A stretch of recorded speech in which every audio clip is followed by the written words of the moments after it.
সম্মানিত দর্শক এবং শ্রোতাবৃন্দ, আমি ডক্টর আবুল কাশেম মোহাম্মদ মাহবুবুল্লাহ যশোরী বাংলাদেশি সেবা পার্টির পক্ষ থেকে আপনাদের সকলকে জানাই আসসালামু আলাইকুম ওয়া রাহমাতুল্লাহ। আমি আমার ব্যক্তি জীবনের জন্য একটি বিষয় আপনাদের সামনে শেয়ার করব। আপনারাও যদি এই ধরনের সিচুয়েশন এই জীবনে পয়দা করেন তাহলে আমি তো ধৈর্যের সাথে প্রতিরোধ করি, আপনারা পারবেন কিনা আমি জানি না। বিষয়টি হলো, আমার 9 জন ভাই বোন, 2 জন কন্যা, একজন স্ত্রী এবং স্ত্রীর পিতা মানে আমার শ্বশুর আর তার 2 ভাই, এরা আমাকে এই কোরআনের উসওয়ায়ে হাসানা রাসূলের আদর্শের উপরে দাঁড়িয়ে দিয়েছে। এর জন্য আমি এদের সকলকে ধন্যবাদ জানাবো। তবে যে সবচেয়ে বেশি ষড়যন্ত্রকারী, অবশ্যই সে আমার 40 বছরের মেহনতের টাকা দিয়ে দাঁড় করানো বাড়িতে থাকবে তার স্ত্রী সন্তানদের নিয়ে, এবং জাতি জানবে যেমন অতীতের ইতিহাসে মীর জাফরের এবং যারা নবাব সিরাজউদ্দৌলার সাথে গাদ্দারি করেছিল তাদের পরিণাম কি হয়েছিল। তা আমি এদের কারোর বিরুদ্ধে কোনো কথা বলবো না, কিন্তু মূল যে ষড়যন্ত্রকারী, যার নামের অর্থ হচ্ছে খুশবু, ঘ্রাণ, এই ঘ্রাণ যদি আমরা দেখি 2 প্রকার, একটি হচ্ছে সুঘ্রাণ, একটি হচ্ছে কুঘ্রাণ। যখন সে আমার বানানো এই বাড়ি থেকে আমাকে উচ্ছেদ করে সেখানে থাকবে, তখন তার প্রত্যেকটি সময় যাতনার সাথে কাটবে ইনশাআল্লাহ। আর আমি আমার স্ত্রীকে বলবো, আমি খুব ভালোবেসে তাকে নরসিংদীতে 6 তলা বাড়ি করে দেওয়ার জন্য একজন স্বর্ণকারের সাথে আমার সব ফাইনাল হয়েছে যে তিনি আমাকে 75 লক্ষ টাকা দিবেন, প্লাস 25 লক্ষ টাকা এক্সট্রা আমাকে ঋণ দিবেন আমার এই বানানো বাবার ভিটেতে এই বাড়ির বিনিময়। আমার স্ত্রী সেখানে তড়িৎ করে ফেলল। তো আমার 9 জন ভাই বোন, আপনারা সবাই জানেন, শুরু থেকেই তারা আমার বিরুদ্ধে ষড়যন্ত্র করেছে। আমি তাদের সকলের কাছে টাকা পাই, যখন টাকা রিটার্ন চাই তখন তারা দিতে রাজি না। তো আমি উসওয়ায়ে রাসূলে করিম মেনে এদের সকলের কাফের হয়েছি, এবং পৃথিবীতে যারা একক হুকুমদাতার হুকুমের শিবিরের নিচে আসবে না, শামিয়ানার নিচে আসবে না, হুকুমের ছায়াতে আসবে না, আমি তাদের সকলের বিরুদ্ধে আল্লাহ তাআলার কাছে নালিশ করে রেখেছি। আজ ভিডিওটি শুরু করার শুরুতে আমি কেন আউযুবিল্লাহ বিসমিল্লাহ পড়ব না সেটি আমরা জানতে পারব। তা আমি এদের সকলকে ধন্যবাদ জানাই। আমার ছোট মেয়ে দুটো, তাদেরকেও ধন্যবাদ দিই যে তারা তার বাবাকে অনেকগুলি আয়াতের উপর আমল করার সুযোগ করে দিয়েছে। আমার স্ত্রীকেও বলবো, অদ্যাবধি এখনও আছে, যদিও মাঝপথে একসময় আমাকে তালাক দিয়ে চলে গেছিল, আবার তাকে আমি আল্লাহ তাআলার বিধান মতে ফেরত এনেছিলাম। আবার আমার শ্বশুরের 2টি ছেলে এবং শ্বশুরকেও ধন্যবাদ জানাবো। আর এই 9 জন ভাই বোন, এদেরকেও সর্বশেষ ধন্যবাদ না জানিয়ে পারি না, যে এরা আমাকে কোরআনের আয়াতের উপরে স্টিলভাবে দাঁড় করিয়ে দিয়ে এদের সকলের কাফের হওয়ার সুযোগ করে দিয়েছে। তো আমি উসওয়ায়ে রাসূলে করিম মেনে ওদের কাফের হয়েছি, তাই ওদের বিরুদ্ধে রবের কাছে আমার নালিশ রয়েছে। প্রথমে যে আয়াত আপনাদের শোনাবো, যে সূরাতে এই আয়াত, সেখানে আউযু বিল্লাহি মিনাশ শাইতানির রাজিম আলাদাভাবে আমি পড়ে নিতে পারি। বিতাড়িত শয়তানের কবল থেকে আল্লাহ তাআলার কাছে আশ্রয় চাচ্ছি, কিন্তু বিসমিল্লাহ পড়তে পারবো না, কারণ সেখানে বিসমিল্লাহ নেই। আর সেটি হচ্ছে 9 নম্বর সূরা আত-তাওবা এর প্রথম আয়াতে আল্লাহ বলেন, বারাআতু মিনাল্লাহি ওয়া রাসূলিহি ইলাল্লাযীনা আহাদতু মিনাল মুশরিকিন। আল্লাহ এবং আল্লাহর বার্তাবাহক রাসূলের তরফ থেকে অব্যাহতির কথা ঘোষণা করা হচ্ছে তাদের কাছে, মুশরিকদের মধ্যে যাদের সাথে তোমরা চুক্তিতে কি আবদ্ধ রয়েছ।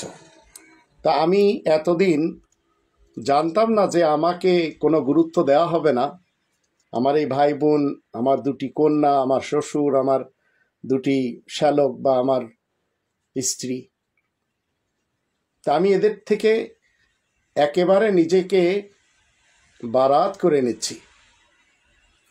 9 নম্বর সূরা তাওবার 2 নম্বর আয়াতে আল্লাহ বলেন, ফাসিহু ফিল আরদ আরবাআতা আশহুরিন ওয়া আলামু আন্নাকুম গায়রু মুজিজিল্লাহ ওয়া আন্নাল্লাহা মুখজিল কাফিরিন। সুতরাং তোমরা পৃথিবীতে 4 মাস ভ্রমণ করো, আর তোমরা জেনে রাখো আল্লাহ তাআলাকে তোমরা কাবু করতে পারবে না, আর আল্লাহ অবশ্যই আয়াত গোপনকারী কাফেরগুলোকে অপদস্থ করবেন। তো আমি যাদের এখন কাফের হব, এদের সকলের জীবনে অপদস্থ ছাড়া আর কোনো কিছু নেমে আসবে না ইনশাআল্লাহ। 9 নম্বর সূরা তাওবা 3 নম্বর আয়াতে আল্লাহ বলেন, ওয়া আযানু মিনাল্লাহি ওয়া রাসূলিহি ইলান নাস ইয়াউমাল হাজ্জিল আকবারি আন্নাল্লাহা বারিউম মিনাল মুশরিকিনা ওয়া রাসূলুহু ফাইন তুবতুম ফাহুয়া খায়রুল লাকুম ওয়া ইন তাওয়াল্লাইতুম ফাআলামু আন্নাকুম গায়রু মুজিজিল্লাহ ওয়া বাশশিরিল্লাযীনা কাফারু বিআযাবিন আলীম। আল্লাহ এবং আল্লাহর বার্তাবাহক রাসূলের তরফ থেকে হজ্জে আকবরের দিন মানব জাতির সামনে এই ঘোষণা রয়েছে যে আল্লাহ এবং আল্লাহর বার্তাবাহক রাসূল অংশীবাদী মুশরিকদের উপরে বিরক্ত এবং সব রকমের দায় মুক্ত। আমি এই মুশরিকিনদের সাথে আজ থেকে, বরঞ্চ গতকাল থেকে আমি দায়মুক্ত হয়ে গেছি আল্লাহ তাআলার পক্ষ থেকে। আর তোমরা যদি ফিরে আসো তবে তোমাদের জন্য মঙ্গল রয়েছে, আর যদি তোমরা অবাধ্য হও তাহলে তোমরা জেনে রাখবে তোমরা তো আর আল্লাহ তাআলাকে হীনবল করতে পারবে না। তুমি আয়াত গোপনকারী কাফেরদের কঠিন যন্ত্রণাপূর্ণ আযাবের বা যাতনার সুসংবাদ দাও। তো এদের সকলের রব্বানি বিধানের দিকে ফেরত আসার সুযোগ রয়েছে। আমার 9 জন ভাই বোনদের, প্লাস আমার শ্বশুর, আমার দুটি শ্যালক এবং আমার স্ত্রী, আমার দুটি কন্যা। আমার ভাইয়েরা তখন থেকে আমার বিরুদ্ধে হয়ে যায় যখন আমি আমার জায়গা জমির কিছু অংশ আমার জন্য রেখে আমি হেবা করে দিই আমার কন্যা দুটিকে এবং আমার স্ত্রীকে। তখন থেকে আমি এদের সকলকে বলি যে তোমাদের সকলের কাছে আমি টাকা পাই। এরা কেউ ফেরত দেয়নি এবং আমার বিশ্বাস না যে এরা দিবে, কারণ এরা এক আল্লাহকে বিশ্বাস করে না, এরা রব্বানি বিধানকে ছুঁড়ে ফেলে। তো 27 নম্বর সূরা আর নামলের 48 নম্বর আয়াতে আল্লাহ বলছেন, ওয়াকানা ফিল মাদিনাতি তিসআতু রাহতিন ইউফসিদুনা ফিল আরদি ওয়ালা ইউসলিহুন। আর শহরের 9টি লোক যারা নেতা সেজেছে, তারা এমন যারা গোলযোগ সৃষ্টি করে বেড়াচ্ছে, উন্নত সংসদের জন্য কিছুই করছে না। তো এই ভাইয়েরা, এই বোনেরা মিলে এই 9 জন আমার স্ত্রীকে এবং আমার মেয়ে দুটিকে পথভ্রষ্ট করার এবং হওয়ার সুযোগ করে দিয়েছিল। তাই আল্লাহ তাআলার কাছে আমার নালিশ রয়েছে। 57 নম্বর সূরা আল হাদিদের 20 নম্বর আয়াত আমাদের সকলকে মনে রাখতে হবে। ইয়ালামু আন্নামাল হায়াতুদ দুনিয়া লাইবুন ওয়া লাহবুন ওয়া জিনাতুন ওয়া তাফাখুরুম বাইনাকুম ওয়া তাকাথুরুন ফিল আমওয়ালি ওয়াল আওলাদ কামাসালি গায়সিন আ'জাবাল কুফফারা নাবাতুহু সুম্মা ইয়াহিজু ফাতারাহু মুসফাররা সুম্মা ইয়াকুনু হুতামা ওয়া ফিল আখিরাতি আযাবুন শাদীদ ওয়া মাগফিরাতুম মিনাল্লাহি ওয়া রিদওয়ান ওয়া মাগফিরাতুম মিনাল্লাহি ওয়া রিদওয়ান ওয়া মাল হায়াতুদ দুনিয়া ইল্লা মাতাউল গুরুর। তোমরা সবাই জেনে নাও, এই পার্থিব জীবন শুধু আমোদ ফুর্তি, খেলাধুলা, সাজসজ্জা, পরস্পর অহমিকা, অহংকার আর ধনসম্পদ ও সন্তান সন্ততির বেলায় একে অন্যের তুলনায় শ্রেষ্ঠ বলে প্রমাণ করার জন্য চেষ্টা তৎপরতা ছাড়া আর কিছুই নয়। আসলে এই কাজ ঠিকই তেমনই যেমন মেঘমালা দেখে কৃষকদের মনে খুবই আনন্দ হয় ফসল উৎপন্ন হতে দেখে, তারপরে তা শুকিয়ে যায় আর তা তুমি হলদে রঙের দেখতে পাও, তারপরে তা চূর্ণ বিচূর্ণ হয়ে যায়। আর আখেরাতে রয়েছে কঠোর আযাব এবং আল্লাহ তাআলার তরফ থেকে ক্ষমা এবং সন্তুষ্টিও রয়েছে। পার্থিব জীবনটা আসলে ছলনাময় সম্পদ ছাড়া আর কিছুই নয়। তো এই আয়াতকে আমি পুঙ্খানুপুঙ্খরূপে মেনেই চলেছি। দুনিয়ার জীবনকে প্রাধান্য কখনো দিইনি, আর এখন তো আমি দুনিয়া ছেড়ে চলে যাব। তবে যে বাড়িটি আমি প্রবাস জীবনে অর্জন করে আমার আদরের স্ত্রী খুব কষ্ট করে বানিয়েছিল, সেখানে আমার ভাই বোনদের তাড়নায় আমার স্ত্রী এবং আমার দুটি কন্যা থাকতেই পারল না, যার ফলে আজ সেই স্ত্রী আমাকে না বলে আবার সেই ভাই বোনদের মধ্যে একজন ষড়যন্ত্রকারী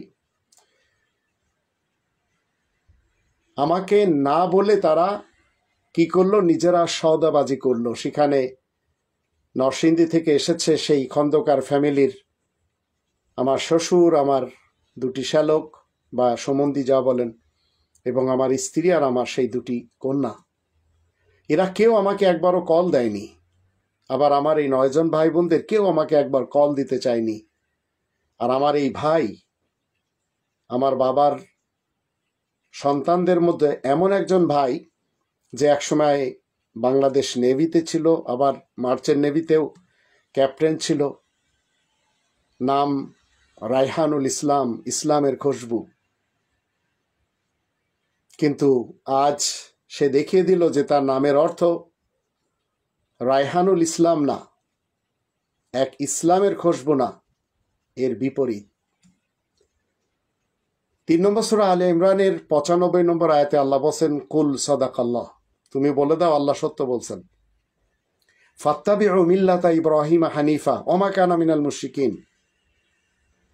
সুতরাং তোমরা সবাই ইব্রাহিমের সহজ সরল মিল্লাতের মানে অভ্যাসের আচার অনুষ্ঠানের অনুসরণ করে চলো। ইব্রাহিম তো আর অংশীবাদী মুশরিকদের অন্তর্ভুক্ত নয়।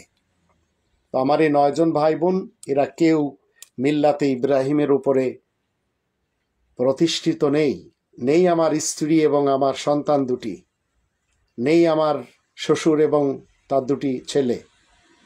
তবে এরা একসময় ছিল, সেগুলি আপনারা এই ভিডিও শেষে জানতে পারবেন যে আমি কি সুন্দর একটা বাড়ি করে সেই বাড়ির ছাদের উপরে সুইমিং পুলও করেছি, যে আমি আমার জীবনের শেষ অংশটি কাটাবো।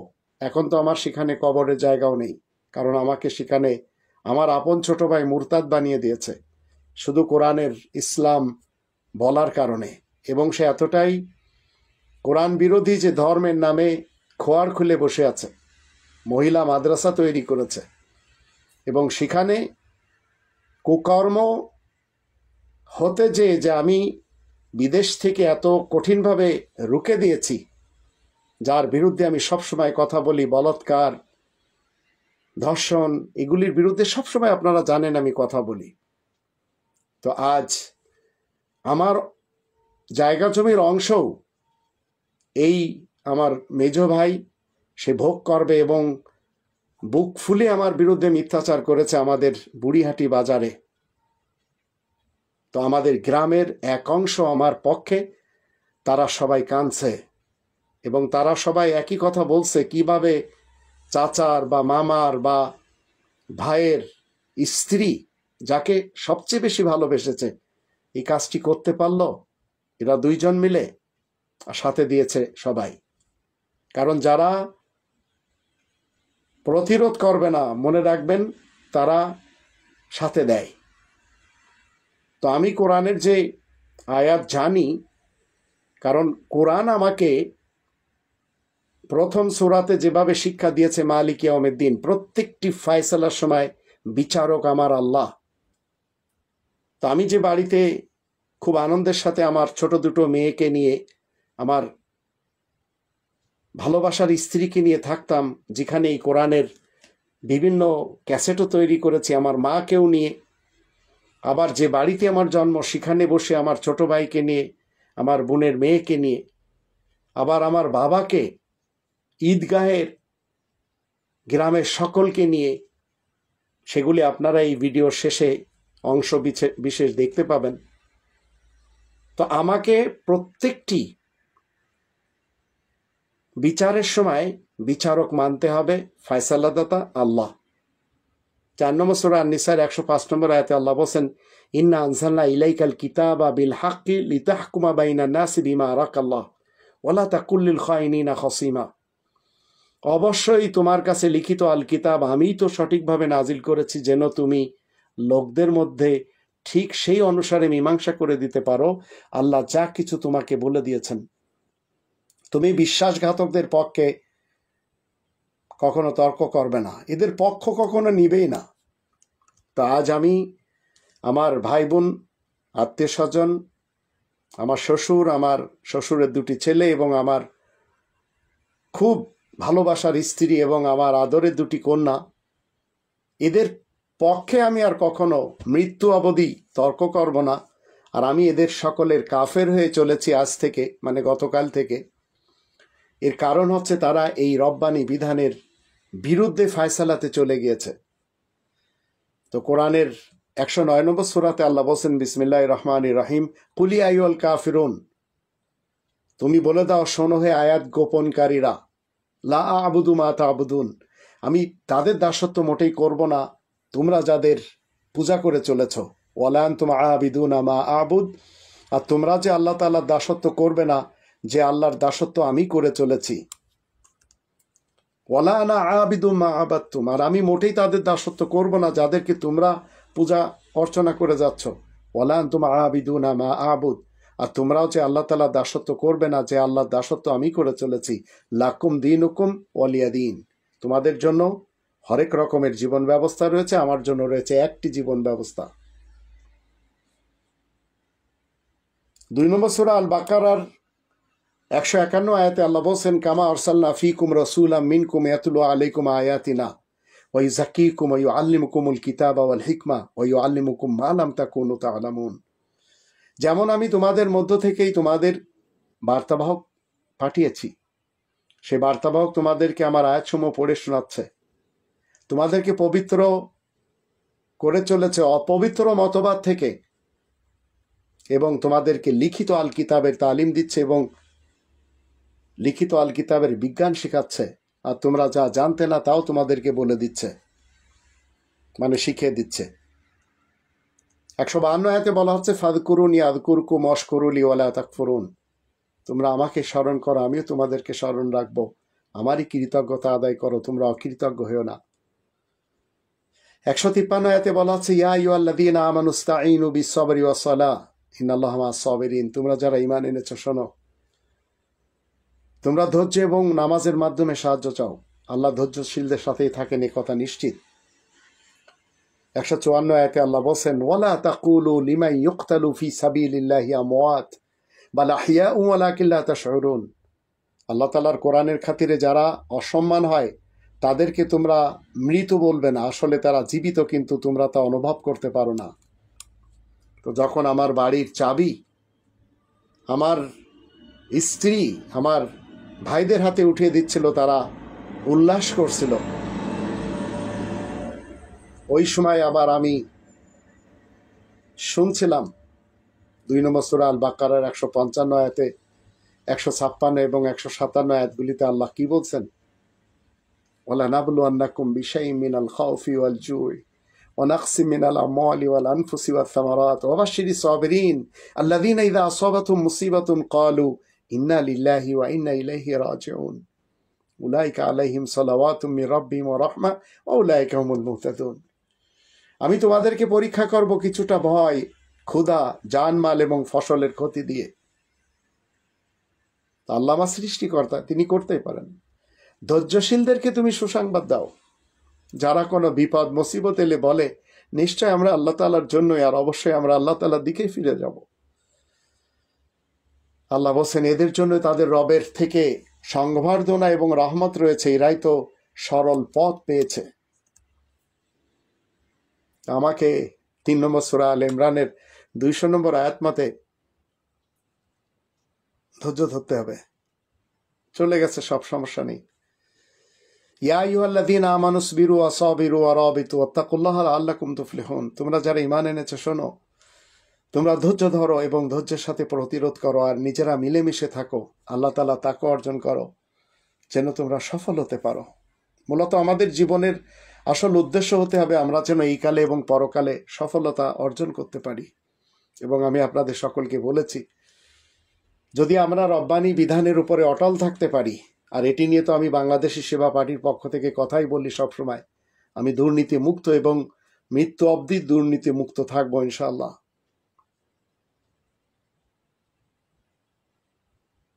তো 25 নম্বর সূরা আল ফুরকানের 54 নম্বর আয়াতে আল্লাহ কি বলেছেন? এর পূর্বে আমরা এই পৃথিবীতে যদি স্বর্গময় জীবনে থাকতে চাই, তাহলে আমাদেরকে 16 নম্বর সূরা আন-নাহলের 97 আয়াতের উপর আমল করতে হবে। মান আমিলা সালিহাম মিন যাকারিন আও উনসা ওয়া হুয়া মুমিন ফালানুহইয়ান্নাহু হায়াতান তাইয়্যিবা ওয়া লানাজজিয়ান্নাহুম আজরাহুম বিআহসানি মা কানু ইয়ামালুন। যে ব্যক্তি নারী এবং পুরুষ ঈমান আনার পরে সংশোধনের কাজ করবে, আল্লাহ বলছেন আমি স্বাচ্ছন্দ্য জীবন দিয়ে, স্বর্গময় জীবন দিয়ে বাঁচিয়ে রাখবো, আর পরকালে যা কিছু জগতে করেছে তার বিনিময়ে উত্তম প্রতিদান দিব। তা আমি আমার শ্বশুরকে স্যালুট জানাতে চাই যে আপনার ষড়যন্ত্র কামিয়াব হলো আর আমি হেরে গেলাম। আর কোরআনের 25 নম্বর সূরা আল ফুরকানের 54 নম্বর আয়াত মতে আল্লাহ বলেন ওহু আল্লাযী খালাকা মিনাল মাই বাশারান ফাজআলাহু নাসাবা ওয়া সিহরান ওয়া কানা রাব্বুকা কাদিরা। আল্লাহ তো সেই মহান যে আল্লাহ পানি দিয়ে মানুষকে সৃষ্টি করেছেন, তারপরে তার জন্য বংশ এবং শ্বশুরালয় তৈরি করে দিয়েছেন। আসলে তোমার রবই যে সব কিছু করতে পারেন। তো আমার শাশুড়ি যতদিন জীবিত ছিলেন, তিনি শুধু আমার শাশুড়ি ছিলেন না, তিনি ছিলেন আমার একজন বেস্ট ফ্রেন্ড। এবং আমার সংসারে আমার স্ত্রীর সাথে, যাকে আমি অগাধ ভালোবাসি, কোনোদিন ঝগড়া হতে দেননি। ঝগড়া হলেও তিনি মিটিয়ে দিয়েছেন। আর সেই শাশুড়ি আমাকে বলেছিলেন যে বাবা, আমার বাড়ির গেটের সামনে একটি জায়গা বিক্রি হচ্ছে, সেই জায়গাটি যদি তুমি নিতে চাও 7.5 লাখ টাকা লাগবে। তৎক্ষণাৎ আমি 5 লক্ষ টাকা দিই, তারপরে আবার 2.5 লাখ টাকা পাঠাই। পরবর্তীতে সেই শাশুড়ির কাছ থেকে কৌশল করে, যেভাবে আমার মেজ ভাই আমার স্ত্রীর সাথে কৌশল করে আমার বাবার বাড়ির ভিটে মাটি সব নিয়ে এনেছে, শ্বশুরও ঠিক আমার শাশুড়ির কাছ থেকে সেই 7.5 লাখ টাকা নিয়ে, শ্বশুরের ব্যবসা ছিল রড সিমেন্টের, সেখানে সেই টাকা লাগায়। আর সেই অর্থ আজ আমার যে শ্যালক বা আমার সম্বন্ধী, তারা যেভাবে তাদের বোনকে সাপোর্ট করে চলেছে, আর একটিবার চিন্তা করেনি যে এই বোন জামাইয়ের অর্থ খেয়ে তো আমরা বড় হয়েছি, কোনো সমস্যা নেই। তারপরেও এদেরকে ধন্যবাদ জানাই। তবে আপনাকে আমাকে সবসময় 68 নম্বর সূরা আল কলমের 4 নম্বর আয়াতের উপরে আসতে হবে, যেখানে আল্লাহ বলছেন ওয়া ইন্নাকা লাআলা খুলুকিন আযীম, নিশ্চয় তুমি মহান চরিত্রের উপরে কায়েম রয়েছ। তো আপনাকে আমাকে মহান চরিত্রের উপরে উপনীত হতে হবে। তো আমি আমার 9 জন ভাই বোনদেরকে বলতে চাই, এই কোরআনের বিধান মতে জীবন কাটানোর জন্য তোমাদের সকলকে অতিবাহিত করা উচিত। আমার মৃত বাবা বলে গিয়েছিলেন যে তুমি তোমার ভাই বোনদেরকে দেখে রাখবে। আমার মাও যা বলেছেন আমি পুঙ্খানুপুঙ্খরূপে মেনেছি। কিন্তু আমার বাবা এই কথাও বলেছিলেন যে তোমার ভাই বোনেরা কিন্তু তোমাকে কষ্ট দিবে, তোমাকে সহ্য করতে হবে। আর আমার স্ত্রী, যাকে এত বেশি ভালোবাসি, আমার মেয়ে দুটো, যাদের জন্য আমি সব কিছু করেছি, কিন্তু ছোট মেয়েকে যখন আমি বিয়ে করতে বললাম, ক্লাস 9-এ পড়া ছাত্রী, আমাকে জ্ঞান দেয় যে বাবা আমি এখনো ছোট, বিবাহ করলে আমাকে পুলিশ কিংবা আর্মিরা এসে ধরে নিয়ে জেল দিয়ে দেবে, বাল্য বিবাহ আমি করতে রাজি না। এই জ্ঞানও পেলাম ছোট মেয়ের কাছ থেকে। বড় মেয়ে সে তার স্বামীকে নিয়ে সুখেই আছে, সুখেই থাকুক, সেটি প্রার্থনা করি। তবে হবে সেটি যেটি আমাদের আমলের প্রতিদান আমাদেরকে কোথাও রুখবে না। প্রতিদান যা পাওয়ার সেটি এই কালে এবং পরকালে আমাদের পেতে হবে। তবে আমাদের সকলের উচিত 4 নম্বর সূরা নিসার 80 নম্বর আয়াত মতে আল্লাহ বলেন, মাই ইউতিইর রাসূলা ফাকাদ আতা আল্লাহ ওয়া মান তাওয়াল্লা ফামা আরসালনাকা আলাইহিম হাফিযা। যে কেউ বিশেষ বার্তাবাহক রাসূলের অনুসরণ করেছে সে তো আল্লাহ তাআলার অনুসরণ করলো। যদি কেউ অবাধ্য হয় তাহলে তোমাকে তো আর তাদের জন্য রক্ষক হিসেবে পাঠাইনি। আমি আমার দুটো মেয়েকে ফ্রি করে দিয়েছি। নামাজ পড়লেও তোমাদের ব্যাপার, না পড়লেও তোমাদের ব্যাপার। তোমাদেরকে নিয়ে আমি কথা বলেছি, কোরআনের কথা তোমাদেরকে শিখিয়েছি। তোমরা যদি এখন ভুলে যাও আমার করার কিছু নেই। কিন্তু তাদেরকে আমি ছোটবেলায় বলেছিলাম আমার সেই বাড়ি থেকে ভিডিও করে, সেটিও আপনারা দেখবেন এই ভিডিওর শেষে, এবং আমার বাবার সাথে আমার ভিডিও আপনারা শুনবেন। আমার বাবাও কি বলেছেন তাও জানবেন। আবার আমার ছোট ভাইকে নিয়ে আমি প্রশ্ন উত্তর করেছি। আমার বোন যে কিনা সবচেয়ে বেশি আমাকে ক্ষতি করেছে, এবং দুমুখ বোন, আমার 3 নম্বরের বোন, যে তার স্বামীর মৃত্যুর পর তার স্বামীর সব প্রপার্টিগুলি আমার ছোট ভাই এবং তার ছোটদের কথা শুনে বিক্রি করে দিয়েছে। আর তার 3টি মেয়ের মধ্যে 2টি মেয়ে এখনো আমার সাথে কান্দে। তাদের কান্নাকাটা আমি দেখতেই পারি না, যে মামা আপনার বোন তো সব কিছু বিক্রি করে দিয়েছে। তারা ছোট ছিল। আমি সেই বোনকে আমার এই 25% জায়গাতে থাকতে দেই। সে 30,000 টাকা আমাকে দিতে চায়, 30,000 টাকার বিনিময়ে কিনে নিতে চায়। তাকে আমি বললাম যে এই 30,000 টাকা তোমার 3টে জামাইকে দিয়ে দিও, আংটি বানিয়ে দিও। কিন্তু আমি সেই টাকা দেখিও নি, হাতও লাগাইনি, ছুঁয়েও নি।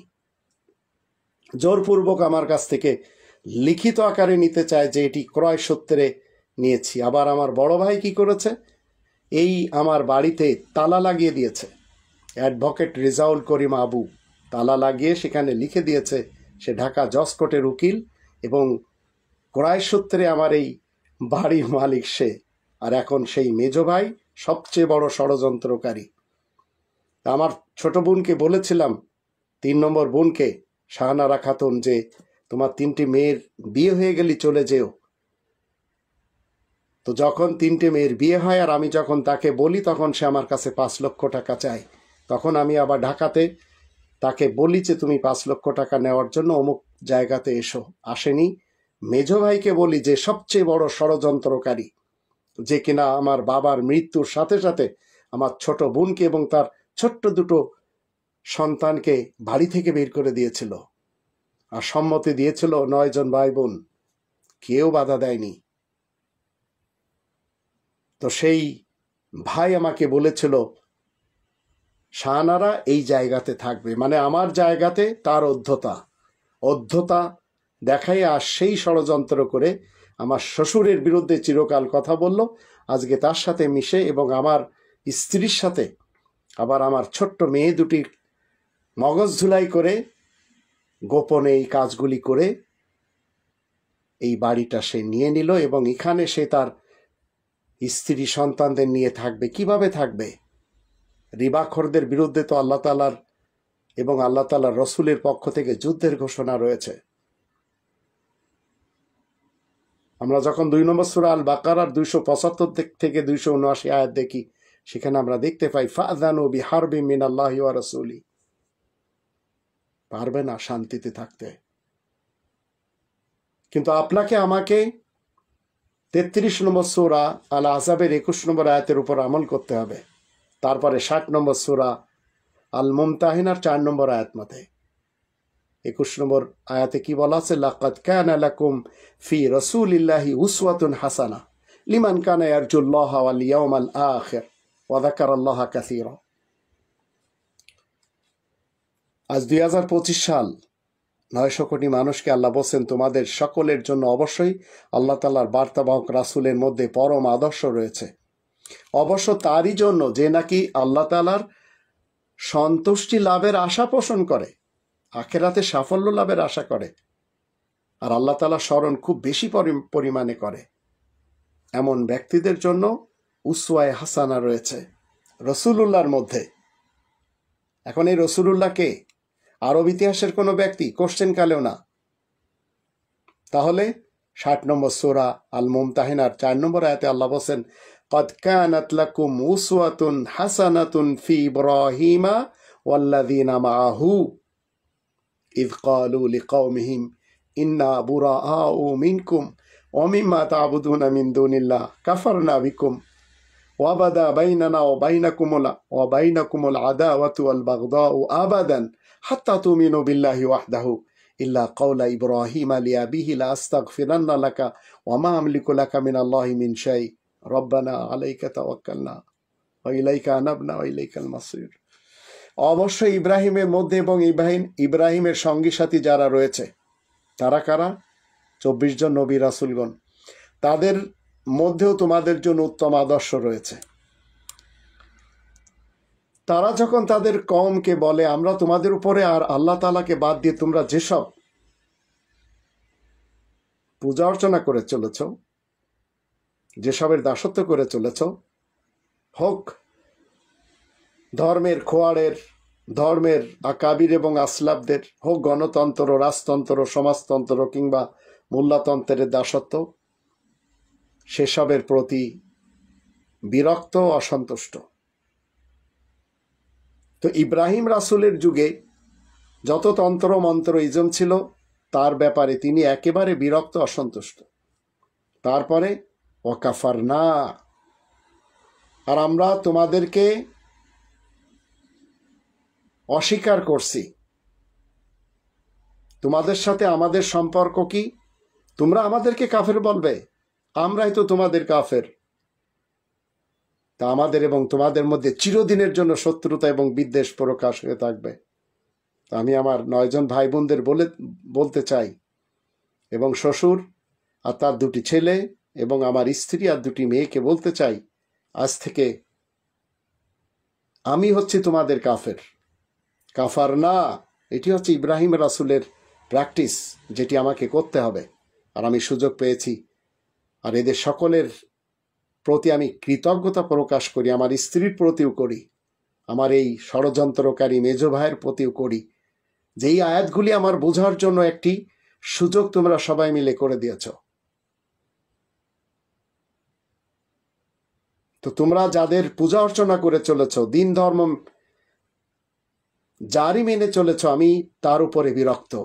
আমি মিল্লাতে ইব্রাহিমের একজন স্বতন্ত্র মুসলিম, কারণ তিনি আমার পিতা। 22 নম্বর সূরা আল হজ এর 78 নম্বর আয়াত মতে মিল্লাতা আবিকুম ইব্রাহিম হুয়া সাম্মাকুমুল মুসলিমিন, তো আমি শুধু মুসলিম। তো আমাদের এবং তোমাদের মধ্যে চিরদিনের জন্য শত্রুতা এবং বিদ্বেষ প্রকাশ হয়ে থাকবে। মেয়ে 2টিকে বলতে চাই, বাবার সাথে তোমাদের আজকের সম্পর্ক এই, কারণ ইন্নাহু আমালুন গায়রু সালেহ, তোমাদের আমল গায়রু সালেহ। আর স্ত্রীকে বলতে চাই, আজ থেকে শত্রুতা এবং বিদ্বেষ আমার মৃত্যু অবধি তোমার সাথে থেকে গেল, তোমার বাবার সাথে, তোমার 2 ভাইয়ের সাথে, আর আমার এই 9 জন ভাই বোনদের সাথে, যতদিন তোমরা এক আল্লাহ তাআলা তাওহীদ মেনে না নিবে। কিন্তু ইব্রাহিমের কথা তার বাবার সাথে এই যে, আমি আপনার জন্য অবশ্যই ক্ষমা চাইব, তবে আপনার জন্য আল্লাহ তাআলার কাছে আমার কিছু মাত্র এখতিয়ার নেই। হে আমাদের রব, আপনার উপরে আমরা ভরসা করেছি, আপনার কাছেই তো রুজু হয়েছি, আর আপনার দিকে ফিরব। তো আমার বাবা চলে গেছেন, আমার মা জীবিত, যে মাকে আমি সব কিছু করে দিয়েছি মায়ের কথা মতে, আর সেই মা আমার সাথে আজ এতটাই দূরে রয়েছেন যে সেই মার সাথে আমার এই 9 জন ষড়যন্ত্রকারী ভাই বোনেরা, ফাসাদ সৃষ্টিকারীরা কথা বলতে দেয় না। আর আমার ছোট ভাই ধর্মের খোয়ার মাদ্রাসা করেছে, মহিলা মাদ্রাসা, আমার মায়ের বাবার বাড়ি সব সম্পত্তি লিখে নিয়েছে, আমি জানি না। আর আজ আমার সেই মেজ ভাই আমার সব কিছু, আমার স্ত্রীকে ধোকা দিয়ে, আর আমার স্ত্রী এই ধোকার জালে আবদ্ধ হয়ে আমাকে জিজ্ঞেস না করে সব কিছু দিয়ে দিয়েছে, সামান্য কিছু টাকার বিনিময়ে। কিন্তু আমার স্ত্রী জানেন, আমি তাকে বলেছি যে আমি বাড়ি আসলে তোমার একসাথে 6 তালা করে দেব। শ্বশুরকেও বলেছি, শ্বশুর অধৈর্য, স্ত্রীও তাই। আর মেয়ে 2টি আমাকে কোনো কল দেয়নি, কেউ দিল না।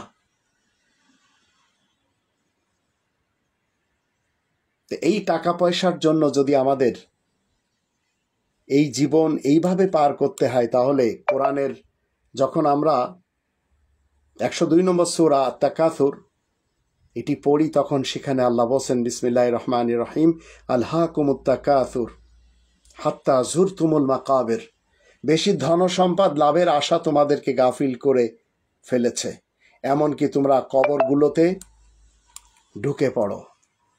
কাল্লা সাউফা তা'লামুন, শোনো শীঘ্রই তোমরা জানতে পারবে। সুম্মা কাল্লা সাউফা তা'লামুন, আবারও বলছি দেখো তোমরা শীঘ্রই জানতে পারবে। কাল্লা লাউ তা'লামুনা ইলমাল ইয়াকিন, হ্যাঁ তোমরা যদি জানতে প্রত্যক্ষ জ্ঞান লাভের উপায় কি, লাতারাউন্নাল জাহিম, হ্যাঁ তোমরা অবশ্যই সংকীর্ণ জায়গা দেখতে পাবে দোজকের। সুম্মা লাতারাউন্নাহা আইনাল ইয়াকিন, আবারও বলছি তোমরা তা সচক্ষেই সত্যরূপে দেখতে পাবে। সুম্মা লা তুসআলুনা ইয়াওমাইদিন আনিন নাঈম, তারপরে অবশ্যই তোমাদেরকে সেদিন নিয়ামতসমূহ সম্পর্কে জিজ্ঞাসা করা হবে। তো আমি এই সকল ভাই বোনদেরকে বলতে চাই, আপনারা যারা আমার এই ভিডিও দেখছেন, আপনারা এখন দেখবেন যে আমি কত সুখে আমার স্ত্রীকে নিয়ে, আমার দুটি কন্যাকে নিয়ে আমার বানানো বাড়িতে ছিলাম। আর এই বাড়িটা আমার স্ত্রী তার মন মতো বানিয়েছিল। আমার 9 জন ভাই বোন, সেখানে আমার মেয়ে দুটিকে এবং আমার স্ত্রীকে থাকতে দিল না। আর আমার স্ত্রীও তাদের সাথে সম্পর্ক করে নিয়ে আমার অবাধ্য হয়ে গেল। তো আমার মৃত্যু অবধি এদের কারোর সাথে আর আমার সম্পর্ক থাকলো না। আর সেই বাড়িও আপনারা দেখবেন, আমাদের ঈদগার মাঠেও আমি আমার বাবাকে নিয়ে যেভাবে কথা বলেছি সেগুলোই আপনারা দেখবেন। এবং আমার বাড়ির ভিতরে যেখানে আমার জন্মের স্থান, তার সামনেও আমি আমার ছোট ভাইকে নিয়ে প্রশ্ন উত্তরের সেশন করেছি, এগুলিও আপনারা দেখে নেবেন। আর আমার মেয়ে দুটোকে আমি কি বলেছিলাম সেগুলিও শুনে নেবেন। আর আপনারা কখনো, বিশেষ করে প্রবাসী ভাইদেরকে বলতে চাই, আপনারা কখনো কর্তৃত্ব নিজেদের স্ত্রীদেরকে দিবেন না। আমি আমার স্ত্রীকে অগাধ ভালোবেসে দিয়েছিলাম, 2 বার আঘাত করলো, আর এখন মৃত্যু অবধি তার সাথে আমার আর কোনো ইসলামের সম্পর্ক থাকলো না, এদের কারোর সাথে থাকলো না। তাই আমি কাফার না, আমি এখন এদের কাফের। আর এটি আমার বাবার থেকে শিক্ষা, মিল্লাতা আবিকুম ইব্রাহিম থেকে। এবার আপনারা দেখুন আমার ছোট দুটো মেয়েকে নিয়ে এই কোরআনের কথা কিভাবে বলতাম, তারা খুব আনন্দ পেত, আমার স্ত্রীও খুব আনন্দ পেত। সদ্য আমি বাড়ি যেয়েও আমার স্ত্রীকে নিয়ে যে ভিডিও করেছি, মুখ ঢাকা বোরকা পরা যাবে না, সে সবসময় সায় দিয়েছে, সবসময় আমার কোরআনের কাজে সহযোগিতা করেছে।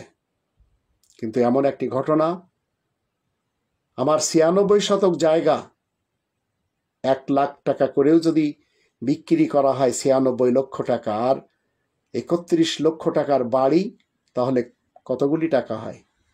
আবার শাশুড়ি যে জায়গাটি দিয়েছেন সেখানেও আমি 3.5 লাখ টাকা খরচ করে আমার স্ত্রীর নামে করেছি।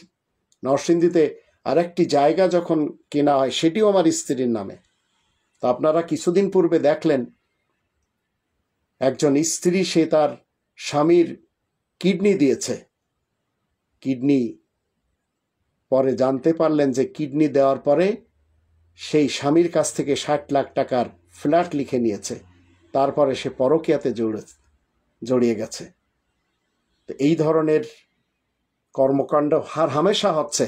তাই প্রবাসী ভাইদেরকে বলবো, আপনারা টাকা পয়সা বাপ মা ভাই বোন আত্মীয় স্বজন কারোর কাছে পাঠাবেন না, নিজেদের কাছে রাখুন। যখন যাকে যত দিতে হয় দিতে থাকুন, কিন্তু আমার মতো সব কিছু দিয়ে দিবেন না, এমনকি সন্তানদেরও না। আমি আজ আমার একটি কবরের জায়গা নেই, কিন্তু আমি ধন্যবাদ জানাই শিকদার ফ্যামিলির একজন মহান ভাইকে, যার সাথে কথা হয়েছে যে আমি যদি তার প্রেজেন্সে মারা যাই, আর আমার যদি সমাধি দিতে হয়, কবর দিতে হয়, যেন সে তার এলাকাতে নিয়ে দেয়।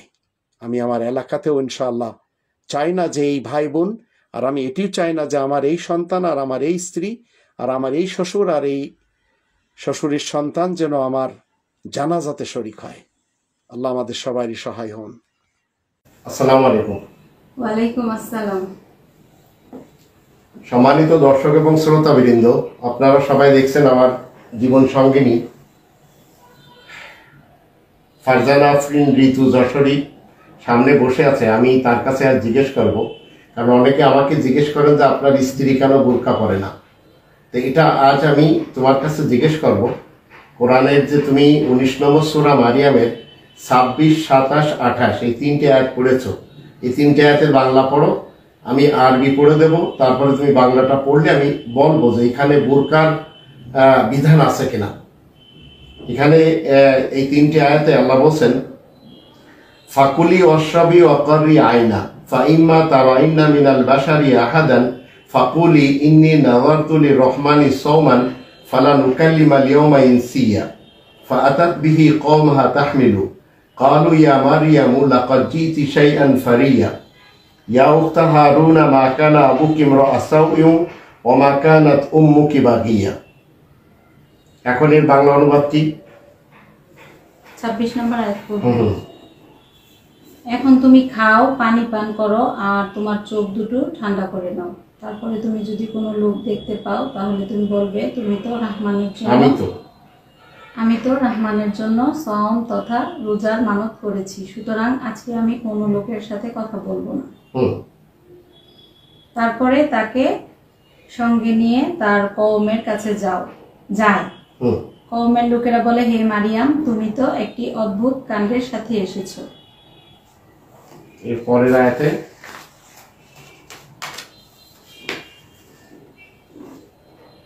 ওগো হারুনের বোন, তোমার বাবা তো আর বদলোক না, আর তোমার মা তো অসতী না।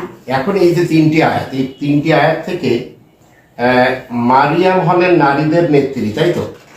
তো মারিয়াম নারীদের নেত্রী, তিনি যখন ঈসা রাসূলকে নিয়ে কওমের লোকের কাছে আসলেন, তো কওমের লোকেরা সর্বপ্রথম তাকে চিনার যে এখানে আমরা 4টি উপায় দেখব।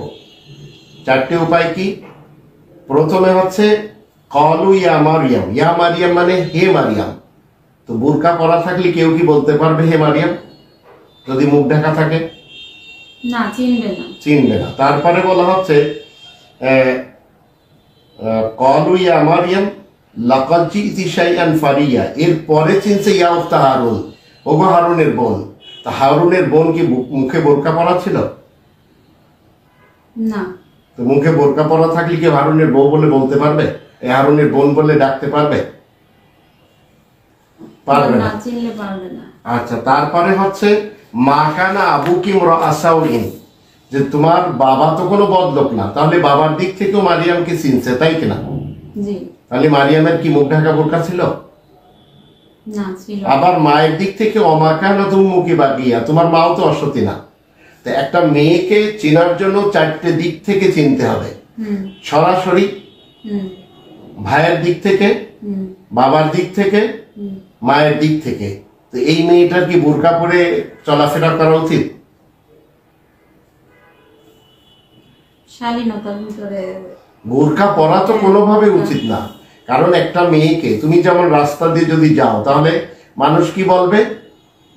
তোমাকে সর্বপ্রথম বলবে এ যশোরের স্ত্রী, বলবে কিনা? কারণ তোমাকে চেনবে তো। তারপরে বলবে আরে তুমি তো রাজীবের বোন না। তারপরে বলবে তোমার বাবা তো অমুক না, তোমার মাও তো অমুক না, বলবে কিনা? তাহলে তুমি যদি বোরকা পরে চলো, তাহলে তুমি কোরআনের এই মারিয়ামের অনুসরণ করলে না তার বিরোধিতা করলে? বিরোধিতা করলে। এবার দর্শকদের কি বলতে চাইবে? তুমি তো নারী, তুমি নারীদেরকে কি বলতে চাইবে? যে আসুন আমরা সবাই মারিয়ামের চরিত্রকে আপনাই চলাফেরা করার ক্ষেত্রে, তাই কিনা? এবার যা বলতে চাও বলো দর্শকদের। ঠিক আছে, ধন্যবাদ। তাহলে দর্শক শ্রোতা, আপনারা বুঝলেন যে একটি নারীকে চলাফেরা করার জন্য কোনোভাবে তার মুখ ঢাকা যাবে না, যদি সে ইসলামের মুসলিম হয়ে জীবন কাটাতে চায়। ওকে, ধন্যবাদ। আল কোরআন গ্রন্থ বাদে আর কোন গ্রন্থ আমরা কি অনুসরণ করব সে সম্পর্কে? এই সম্পর্কে কোরআন কি বলবে? হ্যাঁ, মানে আমার হাতে আছে আল কোরআন, ঠিক আছে? এই আল কোরআন বাদে অন্য কোনো গ্রন্থ আমাদের মানতে হবে কিনা বা অন্য কাউকে মানতে হবে কিনা, তাই তো? এই ব্যাপারে তুমি এখানে 7 নম্বর সূরা আল আরাফ এই 3 নম্বর আয়াত খুলেছো? এটা খুলে আমি আয়াতটা পড়লি তারপরে তুমি ওর অনুবাদটা পড়লে বুঝতে পারবে যে আমাদের এই কোরআন ব্যতীত অন্য কোনো গ্রন্থ বা অন্য কোনো মানুষের অনুসরণ করতে হবে কিনা। তো এখানে আল্লাহ তাআলা বলছেন ইত্তাবিউ মা উনজিলা ইলাইকুম মির রাব্বিকুম ওয়া লা তাত্তাবিউ মিন দুনি আউলিয়া কলিলাম মা তাযাক্কারুন। এর অনুবাদটা কি? তোমাদের রবের দরবার থেকে তোমাদের কাছে যা নাজিল হয়েছে তোমরা সবাই তা অনুসরণ করো, একমাত্র তাদের বাদ দিয়ে আর কাউকে বন্ধু হিসেবে মোটে অনুসরণ করো না, তোমরা তো উপদেশ খুবই কমই শুনে থাকো। এখানে আল্লাহ বলছেন যে তোমাদের রবের দরবার থেকে তোমাদের কাছে যা নাজিল হয়েছে সেটা কি? এই কোরআন। হ্যাঁ, এই কোরআন তোমরা সবাই তাই অনুসরণ করো। তাহলে আমরা সবাই মিলে যদি কোরআনকে অনুসরণ করি, একমাত্র তাকে বাদ দিয়ে আর কাউকে বন্ধু হিসেবে মোটেই অনুসরণ করো না, আল্লাহকে বাদ দিয়ে অন্য কাউকে আমরা বন্ধু হিসেবে অনুসরণও করতে পারবো না। কারণ রাসূল চিরকাল কোরআনের অনুসারী ছিলেন, সেই হেতু এই আয়াতের দৃষ্টিতে আমাদের সবাইকে রাসূলের মাধ্যম দিয়ে এই কোরআনের, আজ রাসূল তোমার আমার সামনে নেই, সেই হেতু এই কোরআনের অনুসরণ করে জীবন কাটাতে হবে। এটাই মূলত ইসলাম চাচ্ছে। আসসালামু আলাইকুম। ওয়ালাইকুম আসসালাম। কি নাম আপনার? আমার নাম মারিয়াম সিদ্দিকা যশোরী মিষ্টি। আপনার কাছে আমি ছোট্ট একটা প্রশ্ন করব, সেই প্রশ্নের উত্তর দিতে পারবেন? হ্যাঁ, পারবো।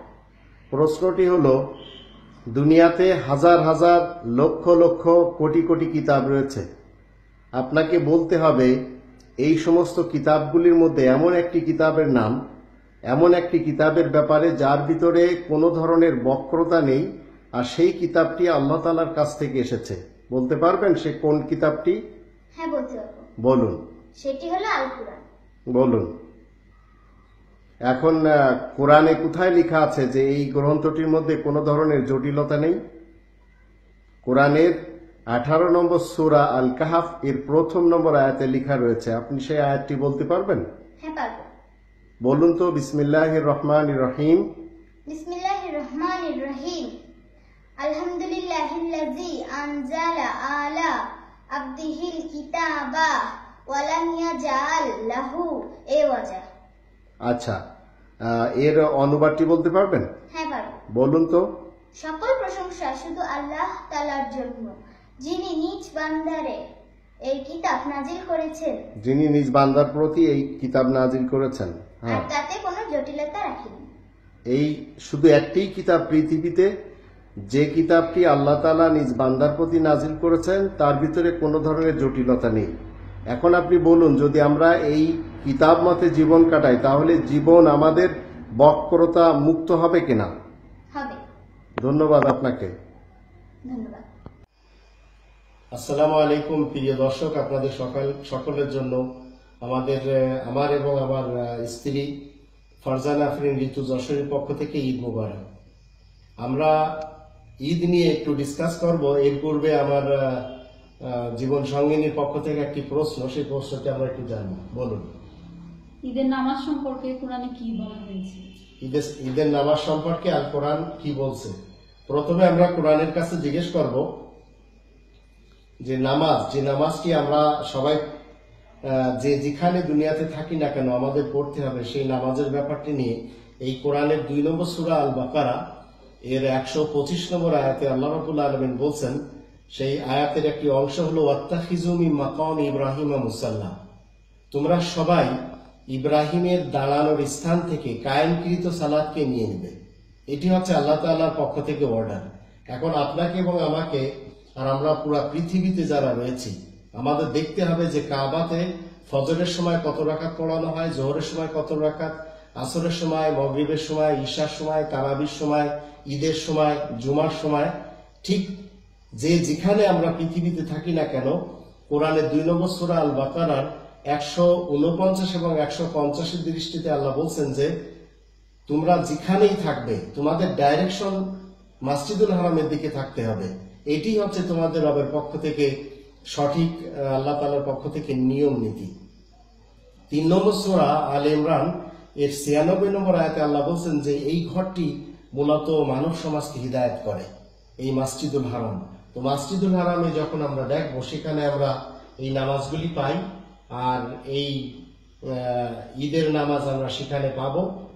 সেখানে নারী এবং পুরুষ একসাথে নামাজ কায়েম করবে, এবং ইসলামের দৃষ্টিতে একজন পুরুষ, একজন নারী এরা ঈদগাহে যাবে, মসজিদে যাবে, যেখানে যে ধরনের চল রয়েছে সেই হিসাবে সেখানে যে তারা নামাজ কায়েম করবে।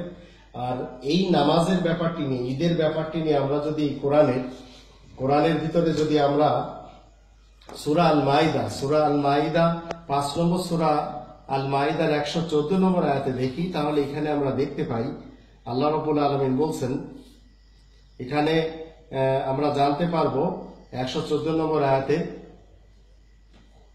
ঈসা রাসূল তিনি দোয়া করছিলেন। সেই দোয়াটি হলো এইভাবে, আল্লাহ তাআলা এখানে বলে দিয়েছেন, قال عيسى ابن مريم اللهم ربنا انزل علينا مائدة من السماء تكون لنا عيدا لأولنا وآخرنا وآية منك وارزقنا وأنت خير الرازقين। মারিয়ামের পুত্র ঈসা বলে, আল্লাহ আপনি আমাদের রব, আপনি আমাদের জন্য আসমান থেকে সাহায্যের সামগ্রী পাঠিয়ে দিন, যেন এর আগে পরে যারা আছে সবারই জন্য সেই দিনটি উৎসবের তথা ঈদের দিন হিসেবে গণ্য হয়। আপনার নিদর্শন রূপে আপনি আমাদেরকে রুজি দান করুন, আপনি তো সর্বোত্তম অন্নদাতা। তো এখানে আমরা জানতে পারলাম যে ঈদের সিস্টেমটা দুনিয়ার প্রথম দিন থেকে শুরু হয়ে এসেছে। ইব্রাহিম রাসূল তিনি মানব সমাজের ইমাম, এই ঘোষণাটি আল্লাহ 2 নম্বর সূরা আল বাকারার 124 নম্বর আয়াতে দিয়েছেন। আর ইব্রাহিম রাসূলের ইমামতের স্থান থেকে যে নামাজটি যখন যেভাবে পড়ানো হচ্ছে সেইভাবে আমাদেরকে নিয়ে নিতে হবে। সেই হেতু নারী এবং পুরুষ তারা মসজিদুল হারামে যেভাবে নামাজ কায়েম করে, এইভাবে প্রত্যেকটি এলাকার ঈদগাহে নারীরা যাবে, পুরুষেরা যাবে। ঠিক এইভাবে যদি পুরা পৃথিবীতে কাবার নিয়ম নীতিতে এই সালাতের সিস্টেম সবসময় ইস্টাবলিশ করা যায়, তাহলে নামাজের জন্য ভিন্ন ভিন্ন তরিকা এবং ভিন্ন ভিন্ন রীতিনীতি কখনো থাকবে না। কারণ আল্লাহ রাব্বুল আলামিন নিজেই বলে দিয়েছেন 3 নম্বর সূরা আল ইমরানের 96 নম্বর আয়াতে, ইন্না আউওয়ালা বাইতি উযিয়া লিন-নাস লাল্লাযী বিবাক্কাতা মুবারাকান ওয়া হুদাল লিল আলামিন।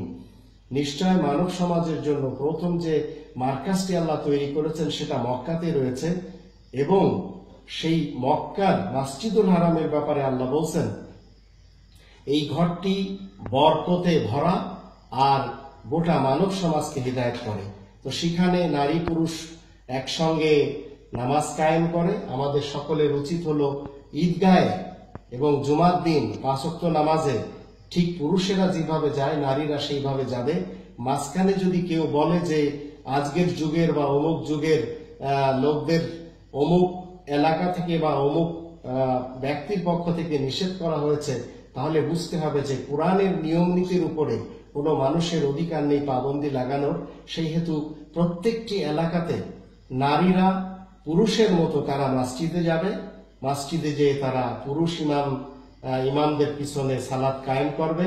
যদিও আমরা দেখতে পাই মসজিদে আজ যাচ্ছে নারীরা, আর তারা একটি সিস্টেম হিসেবে মসজিদের একটি এলাকা বা একটি জায়গাতে তারা সেখানে দাঁড়িয়ে নামাজ কায়েম করে। আর অধিক মসজিদে এখনো নারীদেরকে যেতে দেওয়া হচ্ছে না। যাদের পক্ষ থেকে যেতে দেওয়া হচ্ছে না তাদের উচিত হবে না কোরআনের এই আয়াতগুলির বিপরীত কোনো কর্মকাণ্ড করা। কারণ মানব সমাজের মধ্যে শুধু পুরুষকে বোঝানো হয়নি। এখানে 3 নম্বর সূরা আল ইমরানের 96 নম্বর আয়াতে আল্লাহ বলেন মানব সমাজের জন্য প্রথম যে ঘরখানা তৈরি করা হয়েছে সেটি মসজিদুল হারাম। সেই মানব সমাজ নিয়ে যদি আপনি আমি একটু চিন্তা ফিকির করি, একটু গবেষণা করি, তাহলে দেখতে পাই মানব সমাজ মানেই নারী এবং পুরুষ মিলেই। তো আশা করি আপনি আমি জানতে পেরেছি যে নারীরাও যাবে মসজিদে পুরুষের মতো। ধন্যবাদ। ধন্যবাদ। সালাম আলাইকুম। ওয়ালাইকুম আসসালাম। আপনার নামটি কি? আমার নাম তাহিরা সিদ্দিকা যশোহরী। বীর বাঙালিদের নিয়ে আপনি কি বলতে চাইছেন? আমি বীর বাঙালিদের নিয়ে একটি কথা বলতে চেয়েছি। বলো। বীর বাঙালি রিমোট ধরো, স্টার জলসা বন্ধ করো, মা বোনকে রক্ষা করো, জাহান্নামকে ভয় করো, 5 ওয়াক্ত নামাজ পড়ো, আল্লাহকে মেনে চলো, নবী রাসূলদের অনুসরণ করো, কোরআন মতো জীবন গড়ো। কোরআন মতে জীবন গড়বে আর যত ধরনের কুকর্ম যা টেলিভিশনগুলিতে দেখায় সেইগুলি বন্ধ করতে আপনি বলছেন, তাই তো? জি নিজের জীবনেও বন্ধ করবেন, তাই তো? জি কোরআনের 6 নম্বর সূরা আল আনআম এর 151 নম্বর আয়াতে আল্লাহ বলছেন, ওয়ালা তাকরাবুল ফাওয়াহিশা মা যাহারা মিনহা ওয়া মা বাতান, প্রকাশ্য এবং গোপনীয় যত অশ্লীলতা রয়েছে সেসব থেকে প্রত্যেকটি মুমিন এবং মুসলিমকে দূরে থাকতে হবে। আল্লাহ আমাদের সবাইকে তৌফিক দান করুন। 6 নম্বর সূরা আল আনআম এর 151 নম্বর আয়াতে আল্লাহ এই কথা বলেছেন। আর বাকি আপনি যা বললেন আমাদের সবাইকে, বিশেষ করে আমরা যারা মুসলিম রয়েছি, আমাদের মেনে চলা উচিত। আমাদের নবী হজরত মোহাম্মদ সাল্লাল্লাহু আলাইহি সাল্লাম তিনি নিজে ছিলেন সুন্নত, আর তিনি সুন্নত নামাজ পড়েননি। তাহলে কেন আমরা সুন্নত নামাজ পড়ব? এ ব্যাপারে আল কোরআন থেকে আপনি উত্তর দিন। এর ভিতরে সূরা কাউসার 108 নম্বর সূরা। এখানে আল্লাহ রাব্বুল আলামিন কি বলছেন এটা আমি তোমার বলে দিই।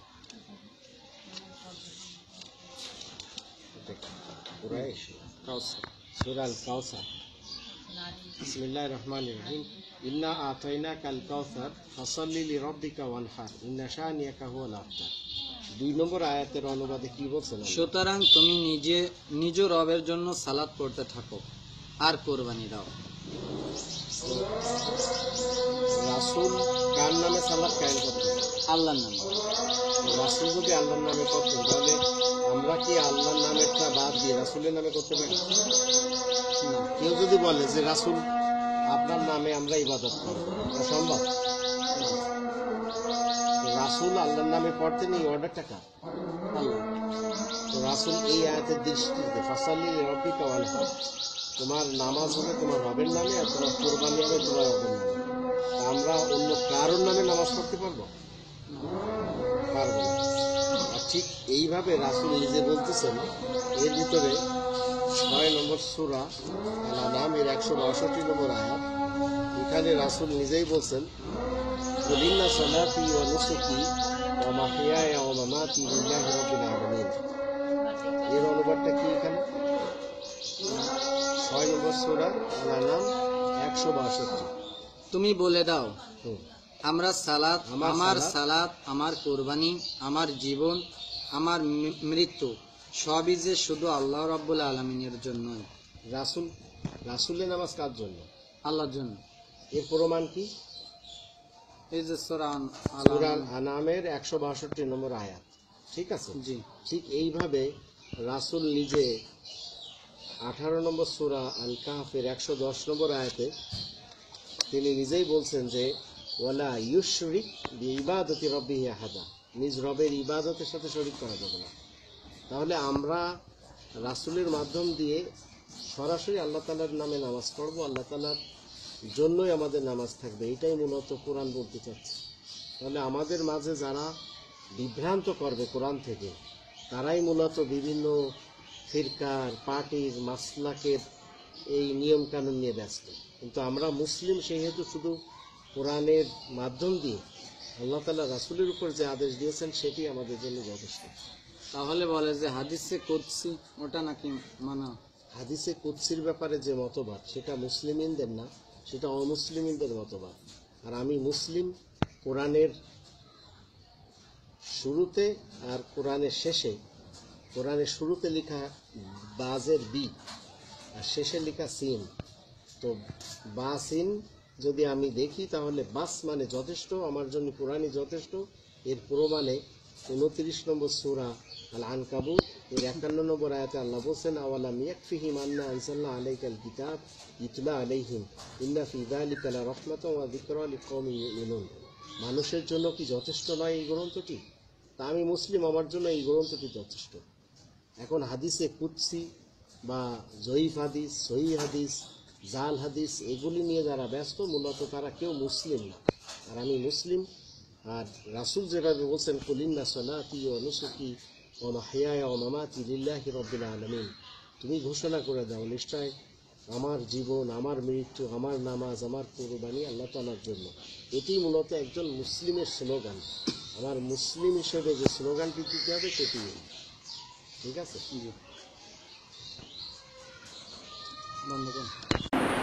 أعوذ بالله من الشيطان الرجيم بسم الله الرحمن الرحيم ألم تروا كيف فعل ربك بأصحاب الفيل ألم يجعل كيدهم في تدليل وأرسل عليهم طيرا أبابيل ترميهم بحجارة من سجيل فجعلهم كعصف مأكول. আসসালামু আলাইকুম। ওয়ালাইকুম আসসালাম। কেমন আছেন আপনি? ভালো আছি। কি নাম আপনার? আমার নাম মারিয়াম সিদ্দিকা যশোর। আপনার কাছে একটি প্রশ্ন করা হবে, সেই প্রশ্নের উত্তর কোরআন থেকে দিতে হবে। রাজি আছেন? হ্যাঁ আছি। প্রশ্নটি হলো, এই পৃথিবীতে দুই ধরনের সোসাইটি আছে, বলতে হবে এই দুই ধরনের সোসাইটি কি কি এবং কোরআনে কোথায় লেখা রয়েছে। আপনার এই প্রশ্নের উত্তরে 24 নম্বর সূরার 26 নম্বর আয়াতে আল্লাহ বলছেন, নোংরা মেয়েগুলো নোংরা পুরুষদের জন্য, আর নোংরা পুরুষগুলো নোংরা মেয়েদের জন্য, আর পবিত্র মেয়েরাই তো পবিত্র পুরুষদের জন্য, আর পাক পবিত্র পুরুষরা তো পবিত্র মেয়েদের জন্যই থাকে। তারাই তো এসব হতে নির্লিপ্ত, যা নাকি মানুষেরা বলে বেড়াচ্ছে। তাদের জন্যই তো ক্ষমা আর সম্মানিত রুজির ব্যবস্থা করা হয়েছে। তাহলে এই আয়াত থেকে আমরা জানলাম কোরআনের 24 নম্বর সূরা 26 নম্বর আয়াতের দৃষ্টিতে পৃথিবীতে দুইটি সোসাইটি রয়েছে। একটি হচ্ছে নোংরাদের সোসাইটি আর একটি হচ্ছে পবিত্রদের সোসাইটি। আমরা মুসলিম হিসেবে কোন সোসাইটিতে যোগদান করে চলবো? পবিত্রদের। যারা পবিত্র তাদের সাথে আমাদেরকে থাকতে হবে, নইলে আমরা যদি নোংরা সোসাইটির সদস্য হয়ে যাই তাহলে পরকালে কি আমরা নাজাত পাবো? না। আমাদেরকে যাতনার স্থানে যেতে হবে। সেহেতু যাতনার স্থানে না যাওয়ার জন্য আমাদেরকে সবসময় সৎ সোসাইটিতে থেকে সৎ কাজগুলি করতে হবে, তাই কিনা? ধন্যবাদ আপনাকে। আউযু বিল্লাহি মিনাশ শাইতানির রাজিম।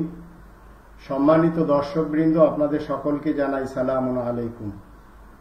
আপনারা আমার ডান পাশে যে মেয়েটিকে দেখছেন, সেই মেয়েটি হলো ফারজানা আফরিন ঋতু যশোরী, আমার জীবন সঙ্গিনী এবং আমার খুব বেশি প্রিয় স্ত্রী।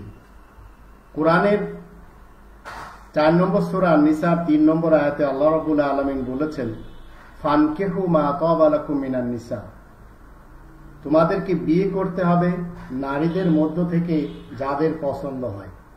সেখানে অবশ্য আল্লাহ তাআলা বলে দিয়েছেন দ্বিতীয়, তৃতীয় অথবা চতুর্থ বিবাহ করা যাবে। যদি জীবনে না ঘটে তাহলে সর্বশেষ আল্লাহ বলছেন যে সর্বনিম্ন অন্তত একজন করতে হবে, ফাওয়াহিদাতান। তো আল্লাহ তাআলার এই আয়াতের পর আমল করতে যে এই বিবাহের জীবনে আমি আবদ্ধ হয়েছি, যদিও আমার অনেক দেরি হয়ে গেছে। কোরআনের 2 নম্বর সূরা আল বাকারার 187 নম্বর আয়াতের দৃষ্টিতে আল্লাহ বলছেন, হুন্না লিবাসুল্লাকুম ওয়া আনতুম লিবাসুল্লাহুন্না, তারা তোমাদের পোশাক, তোমরা তাদের পোশাক। মানে তোমাদের স্ত্রীরা তোমাদের পোশাক আর তোমরা হচ্ছে তোমাদের স্ত্রীদের পোশাক। আর এই পোশাক যদি আমরা কোরআনের 7 নম্বর সূরা আল আরাফের 26 নম্বর আয়াতে দেখি তাহলে সেখানে দেখতে পাই তাকওয়ার পোশাক।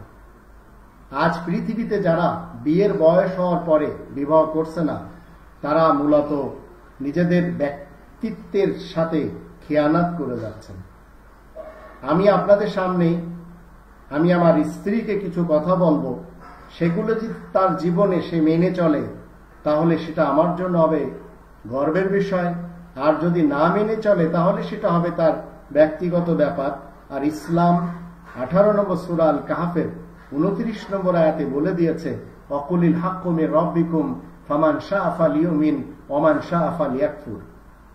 যে স্বাধীনতা ইসলাম দিয়েছে সেটি হলো, তুমি বলে দাও সত্য তোমাদের প্রতিপালকের নিকট থেকে এসেছে, যার ইচ্ছা সে মানবে, যার ইচ্ছা সে অমান্য করবে।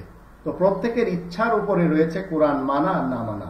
যারা মানে তারা আস্তিক হয়, আর যারা না মানে তারা নাস্তিক হয়। তবে নাস্তিকদের ব্যাপারে আল্লাহ তাআলা ওই আয়াতেই বলে দিয়েছেন তাদের স্থান হবে বড়ই ভয়াবহ পরকালে। এখন আমি আমার স্ত্রীকে বলতে চাচ্ছি এই কোরআনের 28 নম্বর সূরা আল কসস এর 85 নম্বর আয়াতে আল্লাহ বলেন ইন্নাল্লাযী ফারাদা আলাইকাল কোরআন, কোরআন তোমার উপরে ফরজ করা হয়েছে। রাসূলের উপরে ফরজ ছিল, আমাদের উপরে ফরজ। আমার স্ত্রীকে আমি বলবো অন্তত এই কোরআনকে ফরজ জেনে চিরকাল এই কোরআন মতে যদি জীবন পরিচালনা করা যায় তাহলে তাতে কোনো ধরনের ক্ষতি হবে না।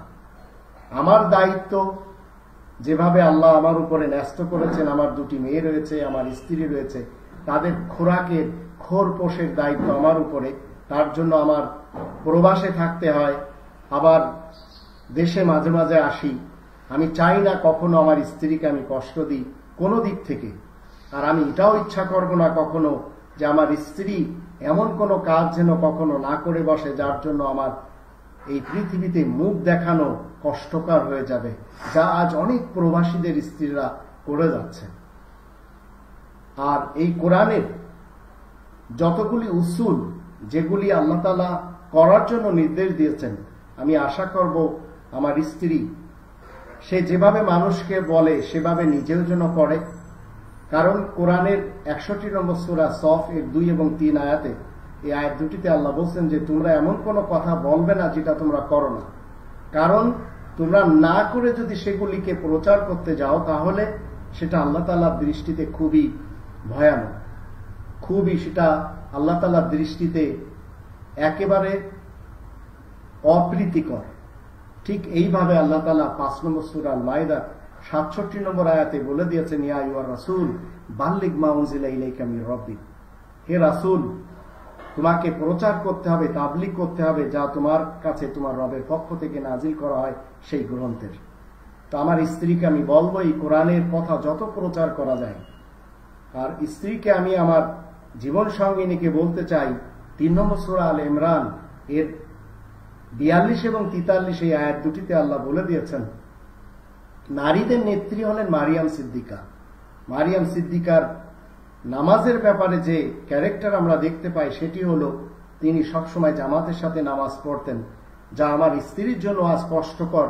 বাংলাদেশ এখানে সবাই ধর্ম মেনে চলে, কিন্তু নারীরা মসজিদে যেতে পারে না বিধায় তাকে ঘরে নামাজ পড়তে হয়। আর 66 নম্বর সূরা আর তাহরিমের 12 নম্বর আয়াতে নারীদের নেত্রীর যে ব্যক্তিগত ক্যারেক্টার ছিল সেটি হচ্ছে সব সময় নিজের আবরুকে, নিজের ইজ্জতকে হেফাজত করে চলতেন। এই আয়াতগুলো দৃষ্টিতে আমি আশা করব আমার এই কথাগুলি যে আল্লাহ তাআলার আয়াতের মাধ্যম দিয়ে আমার জীবন সঙ্গিনীকে জানাচ্ছি মেনে চলবে। আর যদি না মানতে চায় সেটা তার নিজস্ব ব্যাপার, কারণ পরকাল, যদি পরকালে আমরা এই পৃথিবীতে জীবন কোরআনের মাধ্যম দিয়ে কাটিয়ে দিই, পরকালে আবার একত্রিত হব, এটি হচ্ছে আল্লাহ তাআলার ফয়সালা। আর আমি কখনো আমার স্ত্রীকে টেনশন দিতেই চাই না, তাই আমি সবসময় বলি টেনশন ফ্রি থাকতে, টেনশন মুক্ত থাকতে। আল্লাহ আমাদের সবাইকে, আমরা যারা পৃথিবীতে যারা বিবাহ শাদী করে দাম্পত্য জীবনে আবদ্ধ হয়েছি, সবাই যেন আমরা আমাদের স্ত্রীদেরকে কোরআনের 2 নম্বর সূরা আল বাকারার 187 নম্বর আয়াতের দৃষ্টিতে যেভাবে আল্লাহ পোশাক বলেছেন সেই পোশাককে যেন আমরা সবসময় হেফাজত করে রাখি। ধন্যবাদ সকল দর্শকদেরকে। আউযু বিল্লাহি মিনাশ শাইতানির রাজিম। ক্বালা রাব্বি ইশরাহ লি সাদরি ওয়া ইয়াসসির লি আমরি ওয়াহলুল উকদাতাম মিন লিসানি ইয়াফকাহু কওলি। সম্মানিত দর্শকবৃন্দ, আপনাদের সকলকে জানাই সালামুন আলাইকুম। আপনারা আমার ডান দিকে দেখছেন আমার মা জননী কোরআনের 53 নম্বর সূরা নাজম, যার 32 নম্বর আয়াতের ভিতরে আল্লাহ বলছেন, ওয়াইদানতুম আজিন্নাতুন ফি বুতুনি উম্মাহাতিকুম, আর যখন তোমরা তোমাদের মায়েদের পেটে জিন ছিলে, তা আমি এই মায়ের পেটে একসময় ছিলাম। এই জিন আকারে, ভ্রূণ আকারে আমি আমার মায়ের পেটে ছিলাম। আমার মা আমার ডান পাশে বসে আছেন। মায়ের বয়স আজ 80-র কাছাকাছি। আমাদের ফ্যামিলির মধ্যে আমরা যে জায়গায় বসে আছি এখন, যেখানে আমরা বসে আছি এটি আমার বাড়ি, আমার পাশে আমার মায়ের বাড়ি। এই একটি জায়গা আমরা যদি 100 বছর একটু পিছনে যাই তাহলে আমরা দেখতে পাই এই জায়গাটি একসময় ছিল ব্রিটিশদের হাতে। ব্রিটিশের যুগে আমার বাবার জন্ম ছিল, আমার নানার জন্ম ছিল। আমার নানা তিনি ফাজেলে মুন্সি ছিলেন, আর আমার বাবা সে আলিগড় বিশ্ববিদ্যালয়ের কলকাতার ক্যাম্পাস থেকে তিনি বিএ পাশ করেন। আর এই আমার বাবা ছিলেন ব্রিটিশ, আবার মায়ের যখন জন্ম হয় তখন সেই দেশটি ছিল হিন্দুস্তান। আবার আমার যখন জন্ম হয় 1968-এ, তখন এই জায়গাটি ছিল পূর্ব পাকিস্তান। আবার আমি যখন নরসিংদীতে বিবাহ করি, আমার স্ত্রী ফরজানা আফরিন ঋতু সে জন্ম নিয়েছে বাংলাদেশে। তো এই 100 বছরের ভিতরে কত কিছু হয়ে গেল, আমরা আমাদের জায়গায় পড়ে থাকলাম। আমার মা আজ 80 বছরের কাছাকাছি। কোরআন আমি যখন অধ্যয়ন করব, তখন আমরা দেখতে পাবো বাবা মার মর্যাদা কি, যা আজকের যুগের অশিক্ষিত এবং কুশিক্ষায় শিক্ষিত লোকেরা বাবা মাকে বৃদ্ধাশ্রমে রেখে দিয়েছে। অথচ এই কোরআনের দৃষ্টিতে বাবা মায়ের যে মর্যাদা, সেটা আমরা 31 নম্বর সূরা লুকমানে দেখতে পাই, এবং 17 নম্বর সূরা বানী ইসরাইলের 23 এবং 24 আয়াতে আল্লাহ বলে দিয়েছেন বাবা মায়ের সামনে ঝুঁকে থাকতে হবে। বাবা মার সাথে এমন কোনো ব্যবহার দেওয়া যাবে না যে ব্যবহারে তারা বলবে আমার সন্তানটি কি করলো। বরঞ্চ তাদের জন্য দোয়া করতে হবে। শৈশবে যেভাবে তারা আমাদেরকে লালন পালন করেছেন, আল্লাহ বলছেন তাদের একজন অথবা দুজন যদি তোমাদের সামনে থাকে, তাহলে তাদের ব্যাপারে আল্লাহ বলছেন দোয়া করো যে হে আমাদের প্রতিপালক, ওয়াকফিদ লাহুমা জানাহাজ্জুল্লি মিনার রহমাতি ওয়া কুর রব্বিরহামহুমা কামা রাব্বায়ানি সগীরা। আল্লাহ, তুমি তোমার রহমতের চাদরের ভিতরে টেনে নাও তারা শৈশবে যেভাবে আমাদেরকে লালন পালন করেছে। আমি আমার এই মায়ের সাথে হয়তো অনেক ভুল ভ্রান্তি করেছি। আমি এই মায়ের কাছে যত অপরাধ করেছি তার কাছে আমি ক্ষমা চাই। অন্তত আমি যতদিন বেঁচে আছি, আমি এই মাকে পেলে কখনো মায়ের আসন হবে সবসময় সেই সূরা ইউসুফের দৃষ্টিতে, যখন ইউসুফ রাসূল তিনি ছিলেন খাদ্যমন্ত্রী, তখন বাবা মাকে রাজধানী শহরে ডেকে এনে সেই উঁচু আসনে বসায় তিনি প্রমাণ করেছেন যে এই কোরআন সত্য। আর আমরা এই নবী রাসূলদের ইতিহাস থেকে জানতে পারি কোরআনের উপরে তাদের কেমন প্র্যাকটিস ছিল, কেমন আমল ছিল। তো এই বাবা মা সবসময় ঘরের ভিতরে ওই আসনে বাবা মাকে উপনীত করতে হবে যে আসনটি সবচেয়ে উঁচু আসন। আমার মা আজ জীবিত, আমি গর্ব, কারণ কোরআনের আমি একজন গর্বিত ব্যক্তি যে কোরআনের 46 নম্বর সূরা আল আহকাফ এর 15 নম্বর আয়াতে আল্লাহ বলে দিয়েছেন 40 বছর বয়সে যদি কেউ বাবা মাকে পায় অথবা তাদের কোনো একজনকে যদি পায়, তো সৌভাগ্যবান সেই, ভাগ্যবান সে লোকটি। তো আমি ওই আয়াতের দৃষ্টিতে সত্যি আমার মাকে আজ পেয়েছি। সবসময় মায়ের কাছে থাকতে পারি না, খেদমত যা করার করতে পারি না, তার জন্যই আমি মায়ের কাছে ক্ষমা প্রার্থী। আশা করি আমার মা আমাকে ক্ষমার দৃষ্টিতে দেখবেন। আর এই পৃথিবীতে মাকে সবসময় বলি যে মা, এই কোরআন যদি আমরা মেনে চলি তাহলে দুনিয়ার জীবন আমাদের যেভাবে হোক কেটে যাবে। হয়তো অনেক টাকা পয়সা নাও আসতে পারে, কিন্তু মানসিক যে টেনশন সেটি অন্তত থাকবে না। আর মরার পরে অবশ্যই আল্লাহ তাআলার নৈকট্য লাভকারীদের অন্তর্ভুক্ত হয়ে জান্নাতে যাওয়া সম্ভব হবে।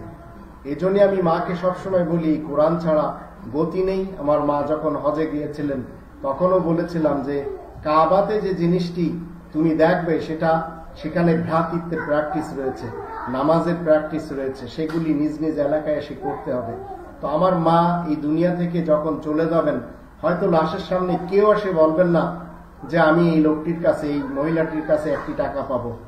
কেউ এসে এমন কথাও বলবেন না যে ইনি আমাদের শাশুড়ি ছিলেন কিন্তু আমাদেরকে কষ্ট দিয়েছেন। তো আমি তো আমার মার ক্যারেক্টার হিসেবে জানি। শুধুমাত্র আমার মায়ের কাছে এতটুকু আবেদন, এই কোরআন নিয়ে যেন জীবন কাটিয়ে দেন। কে কোন ধরনের কথা বললো সেগুলি মা যেন কখনো না শোনেন।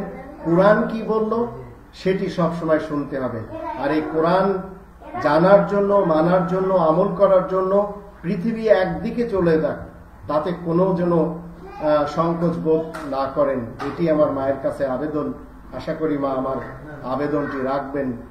দর্শক, আপনাদের সকলকে বলতে চাই কখনো বাবা মাকে বৃদ্ধাশ্রমে অন্তত দিবেন না, কারণ তাদের ঠিকানা কোরআনের 17 নম্বর সূরা বানী ইসরাইলের 23 এবং 24 এই আয়াত দুটির দৃষ্টিতে বৃদ্ধাশ্রম না, বরঞ্চ ঘরের সবচেয়ে সম্মানিত যে আসন, সেই আসনে হচ্ছে বাবা মার জন্য। এটি আপনারা আমরা সবাই মিলে যদি মানি, তাহলে ইনশাল্লাহ কখনো আমরা পরকালে অপমান হব না, এই দুনিয়াতেও অপমান হব না।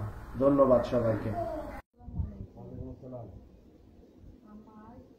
আপনার কাছে নামাজ সম্পর্কে একটা প্রশ্ন ছিল।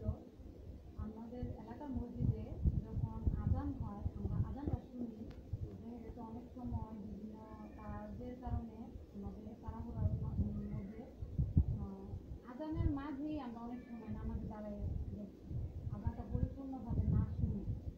তো সেই ক্ষেত্রে মানে আমার প্রশ্নটা হলো, মানে আমাদের কি আজানটা ফুল শোনার পরে নামাজটা শুরু করতে হবে, না আজানের মাঝামাঝি মানে আমরা নামাজ পড়তেছি এদিকে আজান হচ্ছে, এরকম নামাজ পড়া যাবে? কোনটা সম্মানিত দর্শকবৃন্দ, আমার লাইফ পার্টনার ফারজানা আফরিন লিটু যশোরী, তার প্রশ্ন হলো যে এখন নারীরা মসজিদে যেতে বাধা পাচ্ছে, যেতে পারে না, কোথাও কোথাও যায়। এই নারীরা যখন ঘরে থাকে, আশেপাশের মসজিদে যখন আজান হয়ে যায় বা আজান শুরু হয়, এই আজানের মাঝপথে যে বা আজান শেষ হওয়ার পূর্বে ঘরে জায়নামাজ বিছিয়ে নামাজ পড়তে পারবে না। এই ব্যাপারটি নিয়ে আমরা কোরআনের 5 নম্বর সূরা আল মাইদা এর 58 নম্বর আয়াতে যদি দেখি, সেখানে আল্লাহ বলছেন, وَإِذَا نَادَيْتُمْ إِلَى الصَّلَاةِ اتَّخَذُوهَا هُزُوًا وَلَعِبًا ذَلِكَ بِأَنَّهُمْ قَوْمٌ لَا يَعْقِلُونَ। যখন তোমরা সালাতের জন্য আজান দিতে থাকো, তখন তারা কিন্তু সেটাকে হাসি ঠাট্টা ও খেলার বস্তু রূপে গণ্য করে, কারণ তারাই তো সেই দল যারা বুদ্ধি বিবেচনা কাজে লাগাতে চায় না। এখানে আপনাকে বুদ্ধি বিবেচনা কাজে লাগাতে হবে। যখন আজান হবে আল্লাহ বলছেন, যখন আজান হবে তখন তো আমরা নামাজ পড়বো না। আজান শেষ হলো, আমরা নামাজে দাঁড়ালাম, ওটা আলাদা ব্যাপার। যে একটা মহল্লার দেখা গেল আপনার বাসার ডান পাশে একটি মসজিদ, বাম পাশে আর একটি মসজিদ, আপনার কাছের মসজিদে যখন আজান হবে, ওই আজান শেষ হলো, আপনি সালাতে দাঁড়াবেন, কোনো সমস্যা নেই। পরের মসজিদের আজানের আওয়াজ যদি আসতে থাকে, তাতেও কোনো ঝামেলা নেই। এখানে আল্লাহ বলছেন বুদ্ধি বিবেচনা কাজে লাগাতে হবে। আপনার যখন পিপাসা লাগে তখন আপনি কি করেন? পানি পান করেন। যখন আপনার ক্ষুধা লাগে তখন কি করেন? না, ক্ষুধা লাগার আগেই খান। পানি পিপাসা যদি না লাগে জল খান। যখন পিপাসা লাগবে, পিপাসা লাগা শেষ, জল পান করা শুরু, তাই কিনা? ক্ষুধা লাগছে, ক্ষুধা লাগা আমার শেষ হলো, ক্ষুধা লেগে গেল, এখন আপনাকে খেতে হবে, তাই কিনা? যখন আপনি বাসার ভিতরে ঢুকলেন অথবা মসজিদে ঢুকলেন, তো ঢুকা আপনার শুরু। যখন ঢুকলেন, আপনি কি জুতা পরে ঢুকবেন না জুতা রেখে ঢুকবেন? জুতা আপনি খুলে ঢুকবেন, তাই তো? যখন আপনি মসজিদ পর্যন্ত পৌঁছলেন, তখন তো আপনার পায়ে জুতা, ভিতরে ঢুকছেন, কারণ মসজিদ পর্যন্ত পৌঁছানো আপনার দায়িত্ব জুতা পরে। মসজিদের ভিতরে কিন্তু জুতা পরে কেউ যায় না, যায়। যখন আপনি মসজিদে প্রবেশ করবেন, জুতা খুলবেন। যখন আপনি রান্না করবেন, তখন আপনি আগুন জ্বালানো ছাড়া কি রান্না করবেন? তো এখানে আল্লাহ বলছেন যে যখন সালাতের জন্য আজান দেওয়া হয়, তখন সালাত পালে যেতে হবে। তো সালাতের আজান শেষ হলো, আপনি নামাজ শুরু করেন, কোনো সমস্যা নেই। বুঝে আসছে আশা করি। ধন্যবাদ। পুরোপুরি শুনে নেবেন, কাছের মসজিদেরটা, দূরেরটা নিয়ে আপনার মাথা ঘামাতে হবে না। ধন্যবাদ। ওকে। আসসালামু আলাইকুম। ওয়ালাইকুম আসসালাম। কেমন আছেন? ভালো আছি। কি নাম আপনার? আমার নাম মারিয়াম সিদ্দিকা যশোহরী। কোন ক্লাসে পড়েন? আমি ক্লাস 4 এ পড়ি। সরকারি স্কুলে না প্রাইভেট স্কুলে? আমি সরকারি স্কুলে পড়ি। আচ্ছা, আপনি কি বলতে পারবেন যে ইসলামের দৃষ্টিতে ঈমানের অর্থ কি? ইসলামের দৃষ্টিতে ঈমানের অর্থ হলো বিশ্বাস করা। 28 নম্বর সূরা কসসের 85 নম্বর আয়াতে বলা হয়েছে, তোমার উপর কোরআনকে ফরজ করা হয়েছে, তাই আমি মুমিন হয়ে কোরআনের সকল যাবতীয় আদেশগুলি মেনে চলব আর কোরআনের সকল নিষেধগুলি থেকে দূরে থাকব, যাতে আমার আল্লাহ আমার উপর রাজি থাকেন। এভাবে কোরআনের মূল বিষয়গুলো আমি মনে প্রাণে বিশ্বাস করে জীবন কাটানো হলো ইমানের অর্থ। তাহলে কোরআনের মূল যে বিষয়গুলি সেইগুলি যদি কেউ মনে প্রাণে বিশ্বাস করে জীবন কাটায় তাহলে সেটি হবে ঈমান, তাই তো? হ্যাঁ। ধন্যবাদ আপনাকে। ধন্যবাদ। আসসালামু আলাইকুম। ওয়ালাইকুম আসসালাম।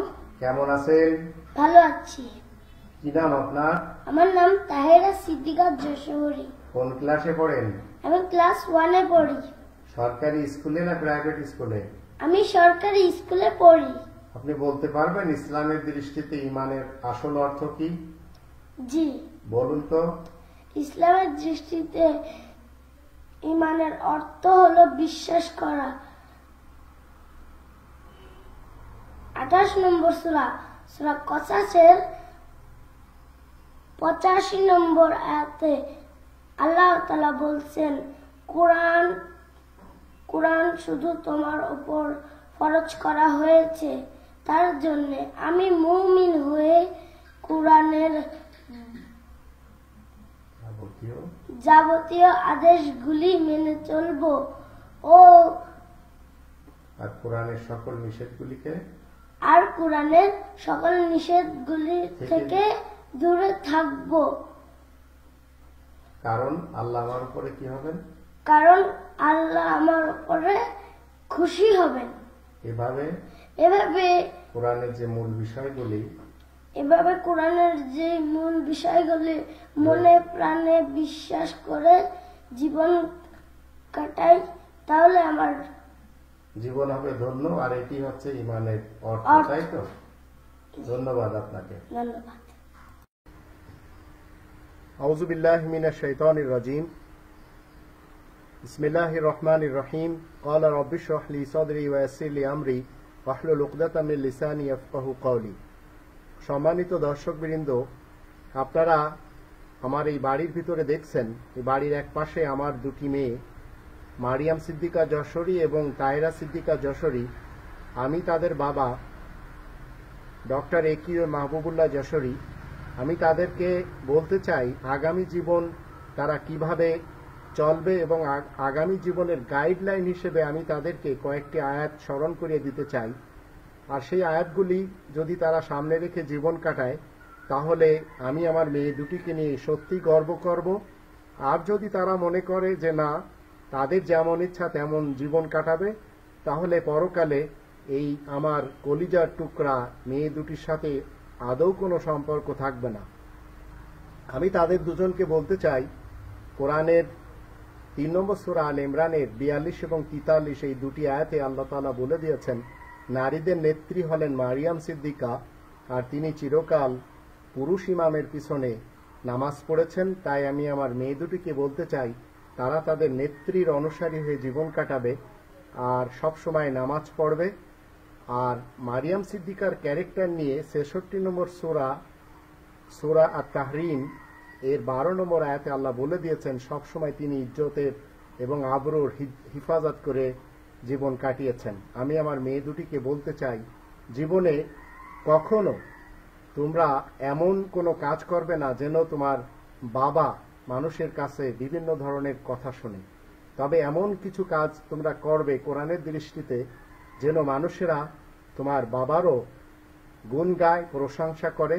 কারণ আমি চাই তোমরা সব সময় কোরআনের 33 নম্বর সূরা আল আহজাব এর 35 নম্বর আয়াতের দৃষ্টিতে জীবন তোমরা যদি কাটিয়ে দাও আর কখনো নোংরা সোসাইটির সাথে যদি তোমরা উঠা বসা না করো, তাহলে আমি তোমাদেরকে নিয়ে জীবনে গর্ব করব এবং পরকালেও। আশা করি আমার কথাগুলি তোমরা দুইজন সব সময় সামনে রেখে জীবন কাটাবে। এটি তোমাদের দুজনের কাছে আমার ওসিয়াত, আর এই ওসিয়াত আশা করি তোমরা রাখবে। আউযু বিল্লাহি মিনাশ শাইতানির রাজীম। সম্মানিত দর্শকবৃন্দ, আপনাদের সকলকে জানাই সালামুন আলাইকুম। আপনারা নিশ্চয় আমার পিছনে 3টি মহিলাকে দেখছেন। তার ভিতরে একজন আছে মুসলমান সুন্নি এক হুজুরের বউ, আর একজন আছে আমাদের প্রতিবেশী হিন্দু একটি মহিলা, আর পাশে আর একটি বিধবা মহিলা বসে আছে। এরা সবাই কোরআনের 17 নম্বর সূরা বানী ইসরাইলের 70 নম্বর আয়াতের দৃষ্টিতে যে আল্লাহ বলছেন ওয়ালাকাদ কাররামনা বানি আদম, বানি আদমকে তিনি যে ইজ্জত দিয়েছেন তার প্রমাণ স্বরূপ আপনাদেরকে দেখাচ্ছি। একজনের কপালে রয়েছে সিঁদুর, আর একজন সে পরে আছে আপনার স্কার্ফ, আর একজন বিধবা বসে আছে। এরা সবাই একসাথে জীবন কাটায়।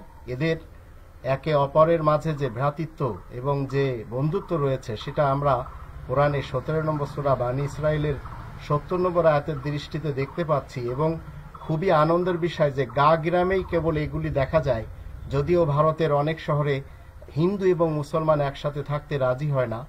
বাংলাদেশ আমাদের স্বাধীন একটি রাষ্ট্র, এখানে আমরা যারা মুসলিম রয়েছি, এখানে অনেক ধর্মের লোকেরা রয়েছে।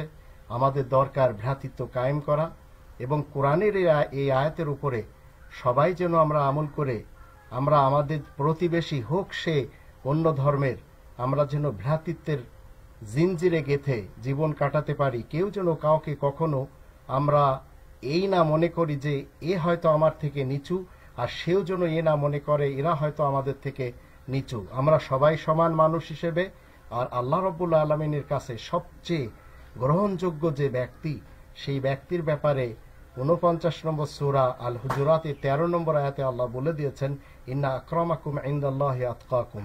তো সবচেয়ে খুশির বিষয় হলো যে এই তিনজন মহিলা যা আমরা দেখছি, মাঝখানের যে হুজুরের বউ, আবার আর একজন যে বিধবা, আর যে হিন্দু নারীটিকে আমরা দেখতে পাচ্ছি, এরা খুবই ভ্রাতৃত্ব নিয়ে জীবন কাটায়। এভাবে যেন তারা থাকতে পারে আমি অন্তত সেই দোয়া করি, এবং দেশবাসীর সকল মুসলমান এবং হিন্দু মা বোনদেরকে বলতে চাই তারা যেন সবাই একে অপরের সাথে মিলেমিশে জীবন কাটাতে পারে। এটি আমার কাম্য। ধন্যবাদ সবাইকে। সালাম আলাইকুম। সম্মানিত দর্শকবৃন্দ, আমার লাইভ পার্টনার ফারজানা আফরিন ঋতু যশোরীকে আমি একটি প্রশ্ন করব এবং সেই প্রশ্নের উত্তর আমার স্ত্রী কোরআন থেকে দিবে। প্রশ্নটি করব আপনার কাছে।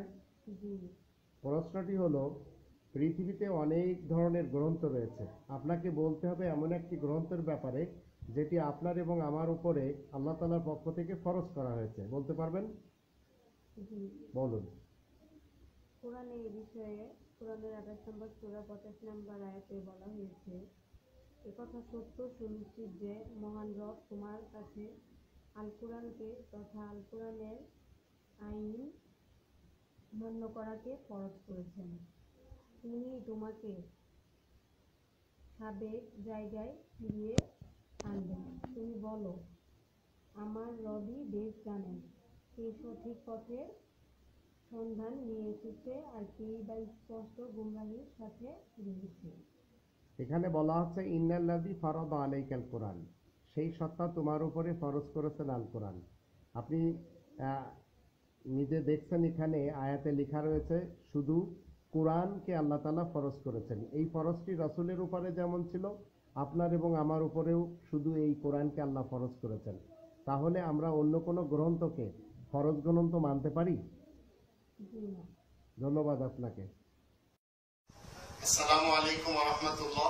সম্মানিত দর্শকবৃন্দ, আমি ডক্টর একিউ মাহবুবুল্লাহ যশোরী আপনাদেরকে সামান্য কিছু কথা বলবো।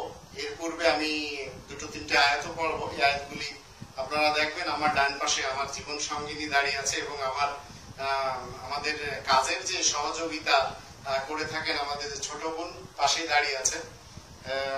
আপনারা যদি কোরআনের 4 নম্বর সূরা নিসা এর 135 নম্বর আয়াত দেখেন, সেখানে আল্লাহ বলছেন ইয়া আইয়ুহাল্লাযীনা আমানু কুনু কাওয়ামিনা বিল কিসতি শুহাদা লিল্লাহ ওয়ালাউ আলা আনফুসিকুম ওয়া বিল ওয়ালিদাইনি ওয়াল আকরাবিন ইয়াকুন গানিয়ান ওয়া ফাকিরান ফাল্লাহু আওলা বিহিমা ফালা তাত্তাবিউল হাওয়া আন তা'দিলু ওয়া ইন তালবু ওয়া তু'রিদু ফাইন্নাল্লাহা কানা বিমা তা'মালুনা খাবীরা। তোমরা যারা ঈমান এনেছো শোনো, তোমরা সবাই ন্যায় বিচারের উপরে কায়েম থাকবে আল্লাহ তাআলার পক্ষ থেকে সাক্ষ্যদাতা হিসাবে, হোক না তা নিজেদের ব্যাপার কিংবা মা বাবা অথবা ঘনিষ্ঠ আত্মীয় স্বজনদের ব্যাপার, চাই সে গরিব কিংবা ধনী হোক, তাদের দুজনের সাথে আল্লাহ তাআলার যোগ সম্পর্কই তো সবচেয়ে বেশি। তোমরা খেয়াল খুশির অনুগত হয়েও না যাতে তোমরা ন্যায় বিচার থেকে দূরে সরে পড়বে। তোমরা যদি বিকৃত বিবরণ দাও কিংবা এড়িয়ে যাও তাহলে আল্লাহ সেসবের খবর রাখেন তোমরা যা কিছু করে যাচ্ছ। এখানে এই যে আয়াতটি আল্লাহ রাব্বুল আলামিন মানব সমাজের জন্য তুলে ধরেছেন।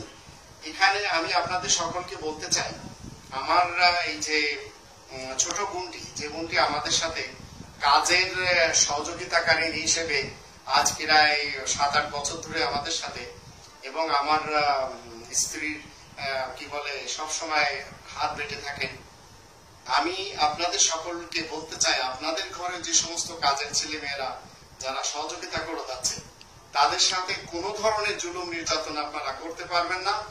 আমি এবং আমার স্ত্রী এবং আমার দুটো মেয়ে, মারিয়াম সিদ্দিকা যশোরী এবং তাহেরা সিদ্দিকা যশোরী, তারাও এই বোনটার সাথে কোনোদিন কি বলে আপনার জুলুম নির্যাতন করে না। যে ব্যাপারে এই যে আয়াতটিকে আমরা সবসময় ফলো করি। আর আমি আপনাদের সকলকে এই বোনের মুখ থেকে জানাবো যে আসলে কি আমার স্ত্রী এবং আমার মেয়ে দুটি তার সাথে কোনো ধরনের মানে কুব্যবহার বা অপব্যবহার করেছে কিনা আমি নিজে জিজ্ঞেস করব, আপনারা নিজেরা শুনবেন।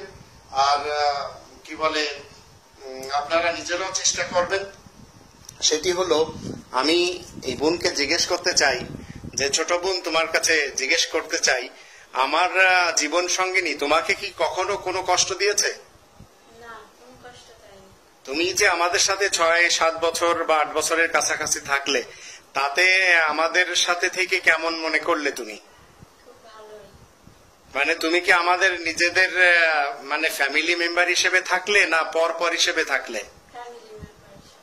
আচ্ছা, আমরা যা খাই তোমাকে তাই খাওয়াই না দেখা গেল আলাদা তোমাকে খেতে দেওয়া হয়?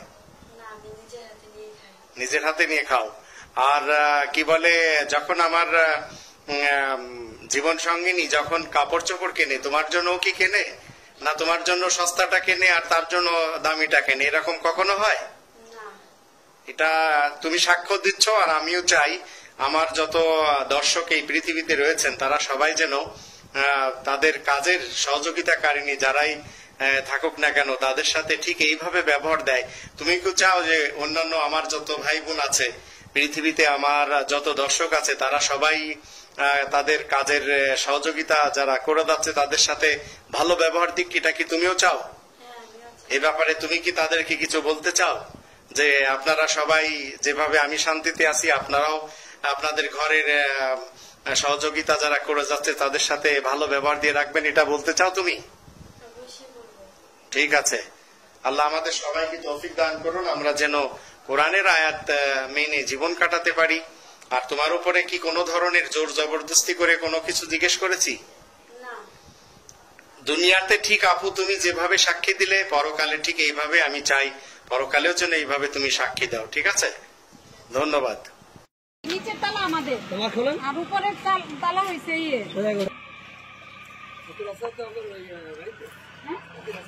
হ্যাঁ, হাতুড়াতে দাঁড়াও, আমি হাতুড়াটা নিয়ে আসি।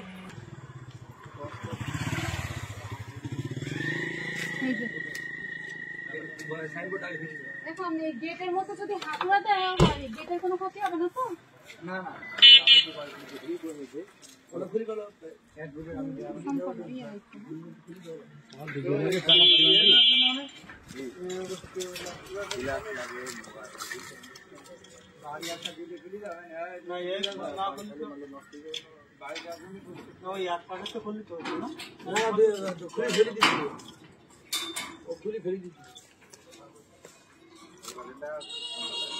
আপনি তো আপনাদের দেবেন, আপনি আপনাদের দিয়ে আরো দেন, আপনি এখানে দেন। দিয়ে করতে পারবা? সমস্যা নেই, এটা দিয়ে একটাই থাক, আমি দিয়ে দিব।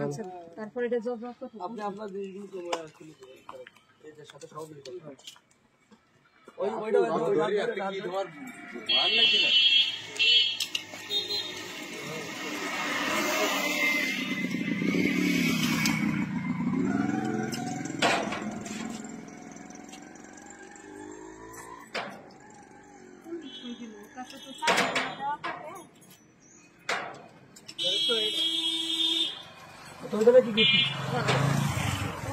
চাবি দেওয়া থাকে, ও জানে কোন কালার চাবি কোনটা।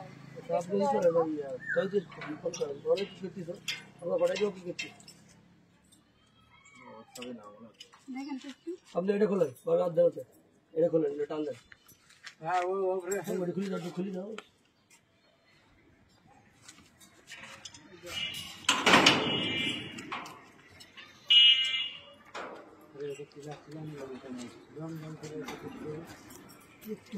তাহলে মানে মেইন এটাই খুলে আর ওইটা অফ রাখে এই জন্য মনে হয় না। আর পিছনেও তালা ইয়ে করছে ওরা, পিছনেও তালা মারছে, পিছনে দিকে ওটা হোক আপনি ভিতরে ঢুকে যান।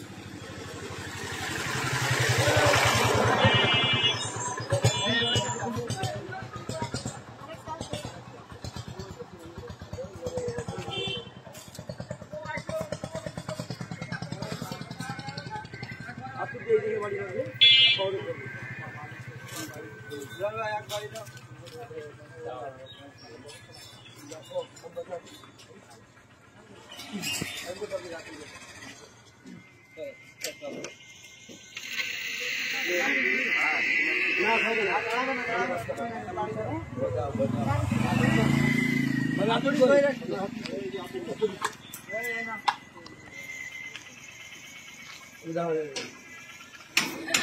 ওইভাবে না, ওইভাবে না, ওইভাবে না।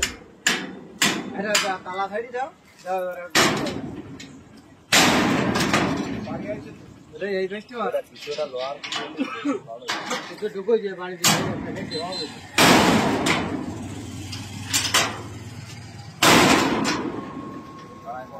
আরে তুমি মারো না, আমাদের কি বলছো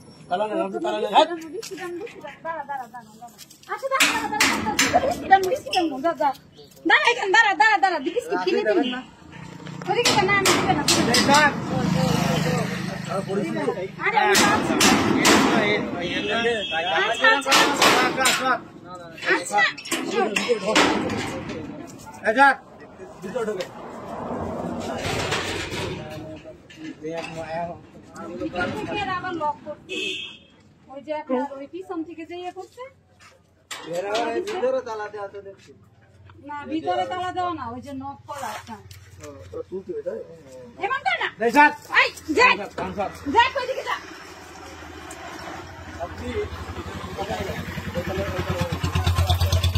আরে কই কি করবি তৈরিকে ফোন করে কেন বাড়ি অবৈধভাবে ব্যানার টানাইছে, তালা মারছে, ওট ওট ওট ওট ওট ওট আরে তৈরি সিস্টেম তো আমি বুঝলাম না ভাবি এ কি ছেলে বিলি সাথে সাথে না আসছিল, কই গেল? দোকানের হবে কেন আমাকে তো পাঠাই দিই দোকানের হবে কেন ভাবি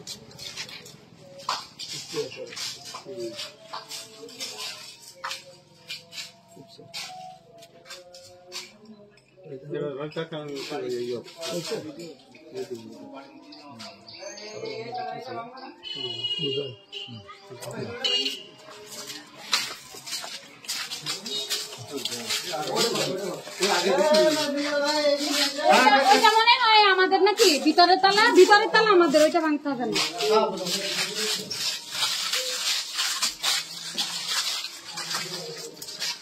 যে একটা রুমে জিনিসপত্র রাখা আর এগুলো ভাড়া দিয়ে রাখতে হবে, আর এই রুমটার মধ্যে যেন উঠতে পারি। আমি লাইট রাখেন, লাইট একটার মধ্যে রাখেন, লাইট দিয়ে দিয়ে আগে আর কারো প্রশ্ন আছে? আমার একটা কোনো দরকার ইবাদত বা নিয়ত করে না, এর ভিতরে ঠিক কোনটা? আল্লাহ তাআলা বলছেন এই ব্যাপারে,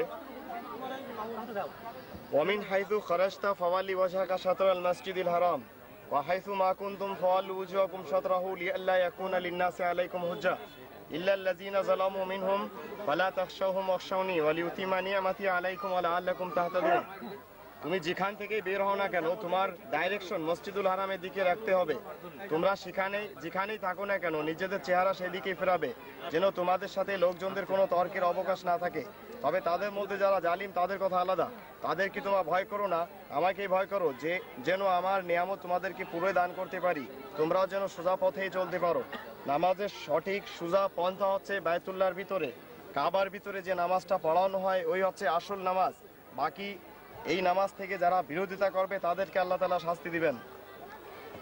আমার একটা প্রশ্ন আছে, এদিকে শোনান। শুনি সব নামাজ পড়লাম, কিন্তু আল্লাহ রাব্বুল আলামিন কোরআন দিয়েছে, কোরআনের যে সব বিরোধী যে আইন সেভাবে সেই কথা চললাম, নামাজ বুঝে শুনি করলাম, কিন্তু আমার নামাজে কাজ হবে এটাই। তো স্বাভাবিক পথে তো বোঝা যেতে পারে না। এখানে আল্লাহ তাআলা বলছেন এই ব্যাপারে, এর পূর্বেই এই আয়াতটাই পড়ছিলাম, উতলু মা উহিয়া ইলাইকা মিনাল কিতাবি ওয়া আকিমিস সালাহ ইন্নাস সালাতা তানহা আনিল ফাহশাই ওয়াল মুনকার ওয়া লা যিকরুল্লাহি আকবার আল্লাহু ইয়ালামু মা তাসনাউন। তুমি তিলাওয়াত করো আল কিতাব থেকে তোমার কাছে প্রকাশ করা যা হয়, অতঃপর সালাত কায়েম রাখো, নিশ্চয় সালাত অশ্লীল ও গর্হিত কাজকর্ম থেকে ফিরিয়ে রাখবে, আর আল্লাহ তাআলার কোরআনই তো সবার সেরা। আসলে আল্লাহ জানেন তোমরা যা কিছু করে যাচ্ছ। এক ব্যক্তি নামাজ সে জেনে শুনে পড়ে যাচ্ছে, সে কখনো অপকর্ম করবে না, এই আল্লাহ তাআলার গ্যারান্টি। আর আছে কিন্তু মাঝপথে এসে একামত দেওয়ার রাখতো, মাঝপথে এসে যে একামত কি হয় কোন আল্লাহু আকবার আল্লাহু আকবার কোন জায়গায়? নামাজের পূর্বেই, ফরজ নামাজের আগে দাঁড়ানোর সময়।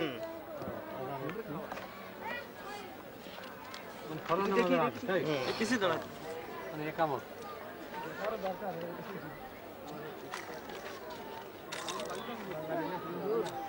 আল্লাহ এই ব্যাপারে বলছেন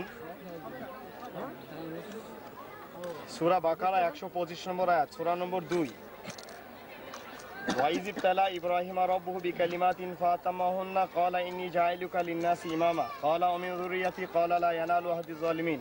এই আয়াত হচ্ছে 124 সূরা বাকারা 2। এখন 125 সূরা বাকারা 2, ওয়াইদ জাআলনাল বাইতা মাসাবাতাল লিন-নাসি ওয়া আমনা ওয়াত্তাখিযু মিন মাকামি ইব্রাহিমা মুসাল্লা ওয়াহিদনা ইলা ইব্রাহিমা ওয়া ইসমাঈলা আন তাহিরা বাইতিয়া লিত-তাইফিনা ওয়াল আকিফিনা ওয়া রুকআই সুজুদ। এখানে আল্লাহ, এর অর্থ হচ্ছে আল্লাহ বলছেন, আমি কাবা ঘরকে জনগণের জন্য ইবাদতের জায়গা ও শান্তিপূর্ণ স্থানরূপে নির্বাচন করলাম, আর তোমরা মাকাম ইব্রাহিম থেকে আদায়কৃত সালাতকে নিয়ে নাও। আর আমি ইব্রাহিম ও ইসমাইলকে আদেশ দিলাম যেন তারা আমার ঘরখানাকে তওয়াফকারী ও এতেকাফকারী এবং রুকু সাজদাকারীদের জন্য পবিত্র রাখে।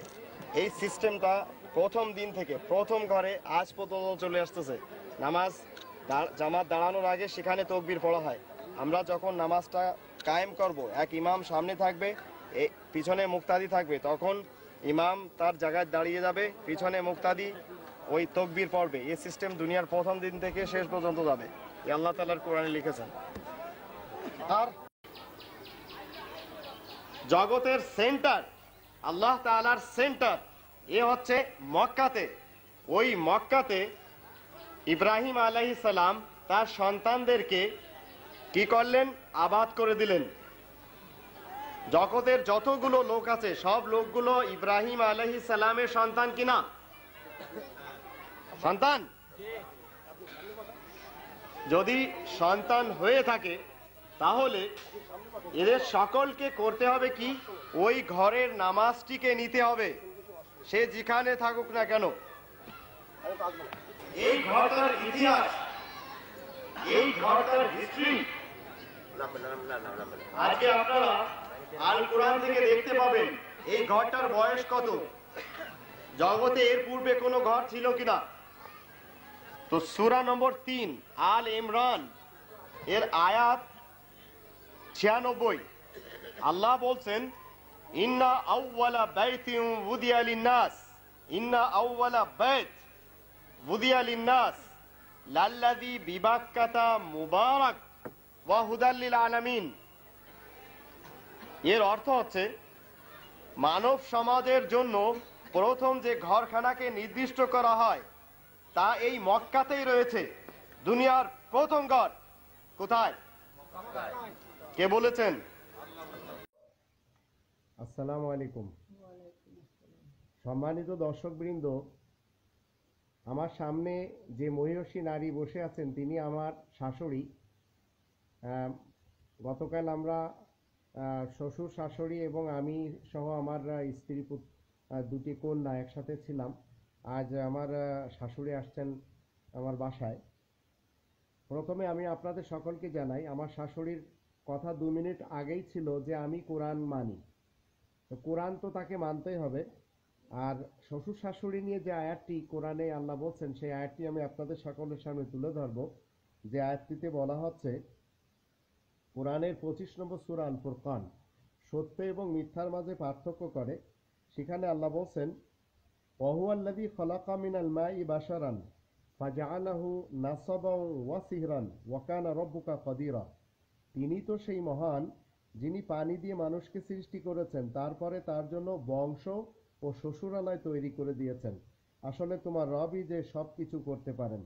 তো আমার শাশুড়ি নিয়ে প্রথমে আমি আপনাদের সকলকে বলি, অনেকে অবশ্যই জানেন, বিভিন্ন ক্যাসেটে আপনারা দেখেছেন, আমি গর্ব করি আমার স্ত্রীকে নিয়ে। যে স্ত্রী মারিয়াম সিদ্দিকার ক্যারেক্টারকে আপনায়ে সে জীবন কাটায়, যদিও আমি প্রবাসী হিসেবে প্রবাসে থাকি, আমার অগোচরে সে তার ইজ্জত আবরুকে সবসময় হিফাজতে রাখে।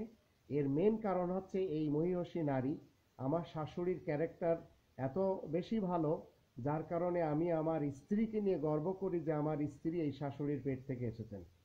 আমি এখন শাশুড়ির কাছে জিজ্ঞেস করব যে কোরআন আমাদেরকে মানা উচিত কিনা, এটি আপনি এক সেকেন্ডে বলেন। কোরআন তো মানতেই হবে। আমার শাশুড়ির কথা হলো কোরআন মানতেই হবে।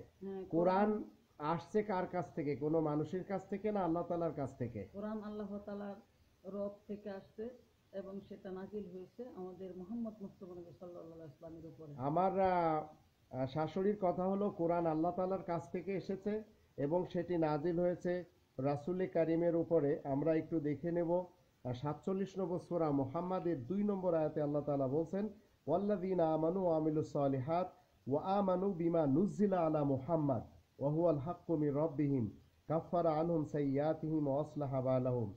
আর যারা ঈমান এনেছে আর নেক কাজও করেছে আর মুহাম্মাদের কাছে কোরআন থেকে যা কিছু নাজিল করা হয়েছে সেসবের প্রতি যারা আস্থাবান, আসলে তাদেরই রবের পক্ষ থেকে সত্য সঠিকভাবেই নাজিল হয়েছে। তিনি তাদের গুনাহসমূহ দূর করবেন আর তাদের অবস্থা শুধরে দেবেন। আমি আমার শাশুড়িকে ধন্যবাদ জানাই ছোট্ট একটি ভিডিওতে আসার জন্য। ইনশাআল্লাহ আপনারা আস্তে আস্তে দেখবেন আমি অনেকগুলি ভিডিও আমার শাশুড়িকে আমার শ্বশুরকে নিয়ে করব। আর আমার লাইফ পার্টনার ফারজানা আফরিন ঋতু যশোরী, সে তো লেগেই আছে, ছোট ছোট ভিডিও আপনারা তার দেখছেন, আরও অনেক দেখবেন ইনশাআল্লাহ। ধন্যবাদ আপনাদের সকলকে। রবের কিংডমে আপনারা যেখান থেকে আমার এই মেয়ে দুটির ভিডিও দেখছেন, আমি ডক্টর একরিম মাহবুবুল্লাহ যশোরী আপনাদের সকলকে জানাই সালামুন আলাইকুম। আমার বড় মেয়ে মারিয়াম সিদ্দিকা যশোরী আর ছোট মেয়ে তাহেরা সিদ্দিকা যশোরী, তারা একে অপরকে কিছু প্রশ্ন করবে আর সেই প্রশ্নের উত্তর আরেকজন দিবে। এখন আপনারা শুনবেন তারা কিভাবে উপস্থাপনা করছে এবং কিভাবে তারা কোরআনের কিছু কথা আপনাদের সামনে শেয়ার করছে। ওকে, সবাইকে আমার পক্ষ থেকে আসসালামু আলাইকুম। আচ্ছা, আমি তোমার কাছে কিছু প্রশ্ন করব, তুমি কি উত্তরগুলো দিতে পারবে? জি পারবো। আচ্ছা, তাহলে শুরু করা যাক। জি। আচ্ছা, তাহলে 1 নম্বর প্রশ্ন হচ্ছে, কোরআনে মোট কতটি সূরা রয়েছে? কোরআনে মোট 114টি সূরা রয়েছে। সঠিক। কোরআনে মোট কতটি আয়াত রয়েছে? কোরআনে মোট 6348টা আয়াত রয়েছে। হ্যাঁ। কোরআনের প্রথম সূরার নাম কি? কোরআনের প্রথম সূরার নাম আল ফাতিহা। হ্যাঁ। কোরআনে ফাতিহার বাংলা অনুবাদ কোরআনের সূরা ফাতিহার বাংলা অনুবাদ কি বলতে পারবে? বাংলা অনুবাদটি হলো প্রারম্ভ। হ্যাঁ, হয়েছে। সূরা ফাতিহাতে মোট কতটি আয়াত রয়েছে? সূরা ফাতিহাতে মোট 7টি আয়াত রয়েছে। হ্যাঁ। কোরআনের সর্বশেষ সূরার নাম কি? কোরআনের সর্বশেষ সূরার নাম সূরা আন-নাস। সূরা নাসের বাংলা অনুবাদ কি? সূরা নাসের বাংলা অনুবাদটি হলো মানব সমাজ। হ্যাঁ, হয়েছে। আর সর্বশেষ প্রশ্ন হচ্ছে, ইসলামের প্রথম কালেমা কোন সূরার কত নম্বর আয়াতে লেখা হয়েছে? ইসলামের প্রথম কালেমা 2 নম্বর সূরার 285 নম্বর আয়াতে লেখা হয়েছে। মাশাআল্লাহ। সম্মানিত দর্শকবৃন্দ, আপনারা দেখলেন মারিয়াম সিদ্দিকা যশোরী সে প্রশ্ন করলো তার ছোট বোনের কাছে, তাহেরা সিদ্দিকা যশোরীর কাছে, এবং তাহেরা সিদ্দিকা যশোরী এই প্রশ্নগুলির উত্তর মুখস্থ করেছে প্রথমে, তারপরে সে মুখস্থ শুনিয়েছে। আমাদের মুখস্থ না করলে চলবে, আমরা যদি দেখে দেখেও বলি তাদের কোনো সমস্যা নেই, কিন্তু আমাদের জানতে হবে সবসময় সঠিকটা।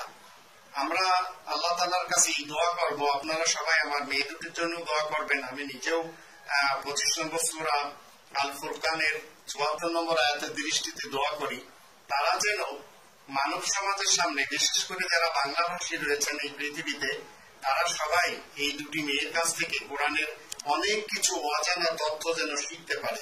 আল্লাহ আমাদের সবারই সহায় হোক। আমরা চলে গেলাম। হ্যাঁ ধন্যবাদ।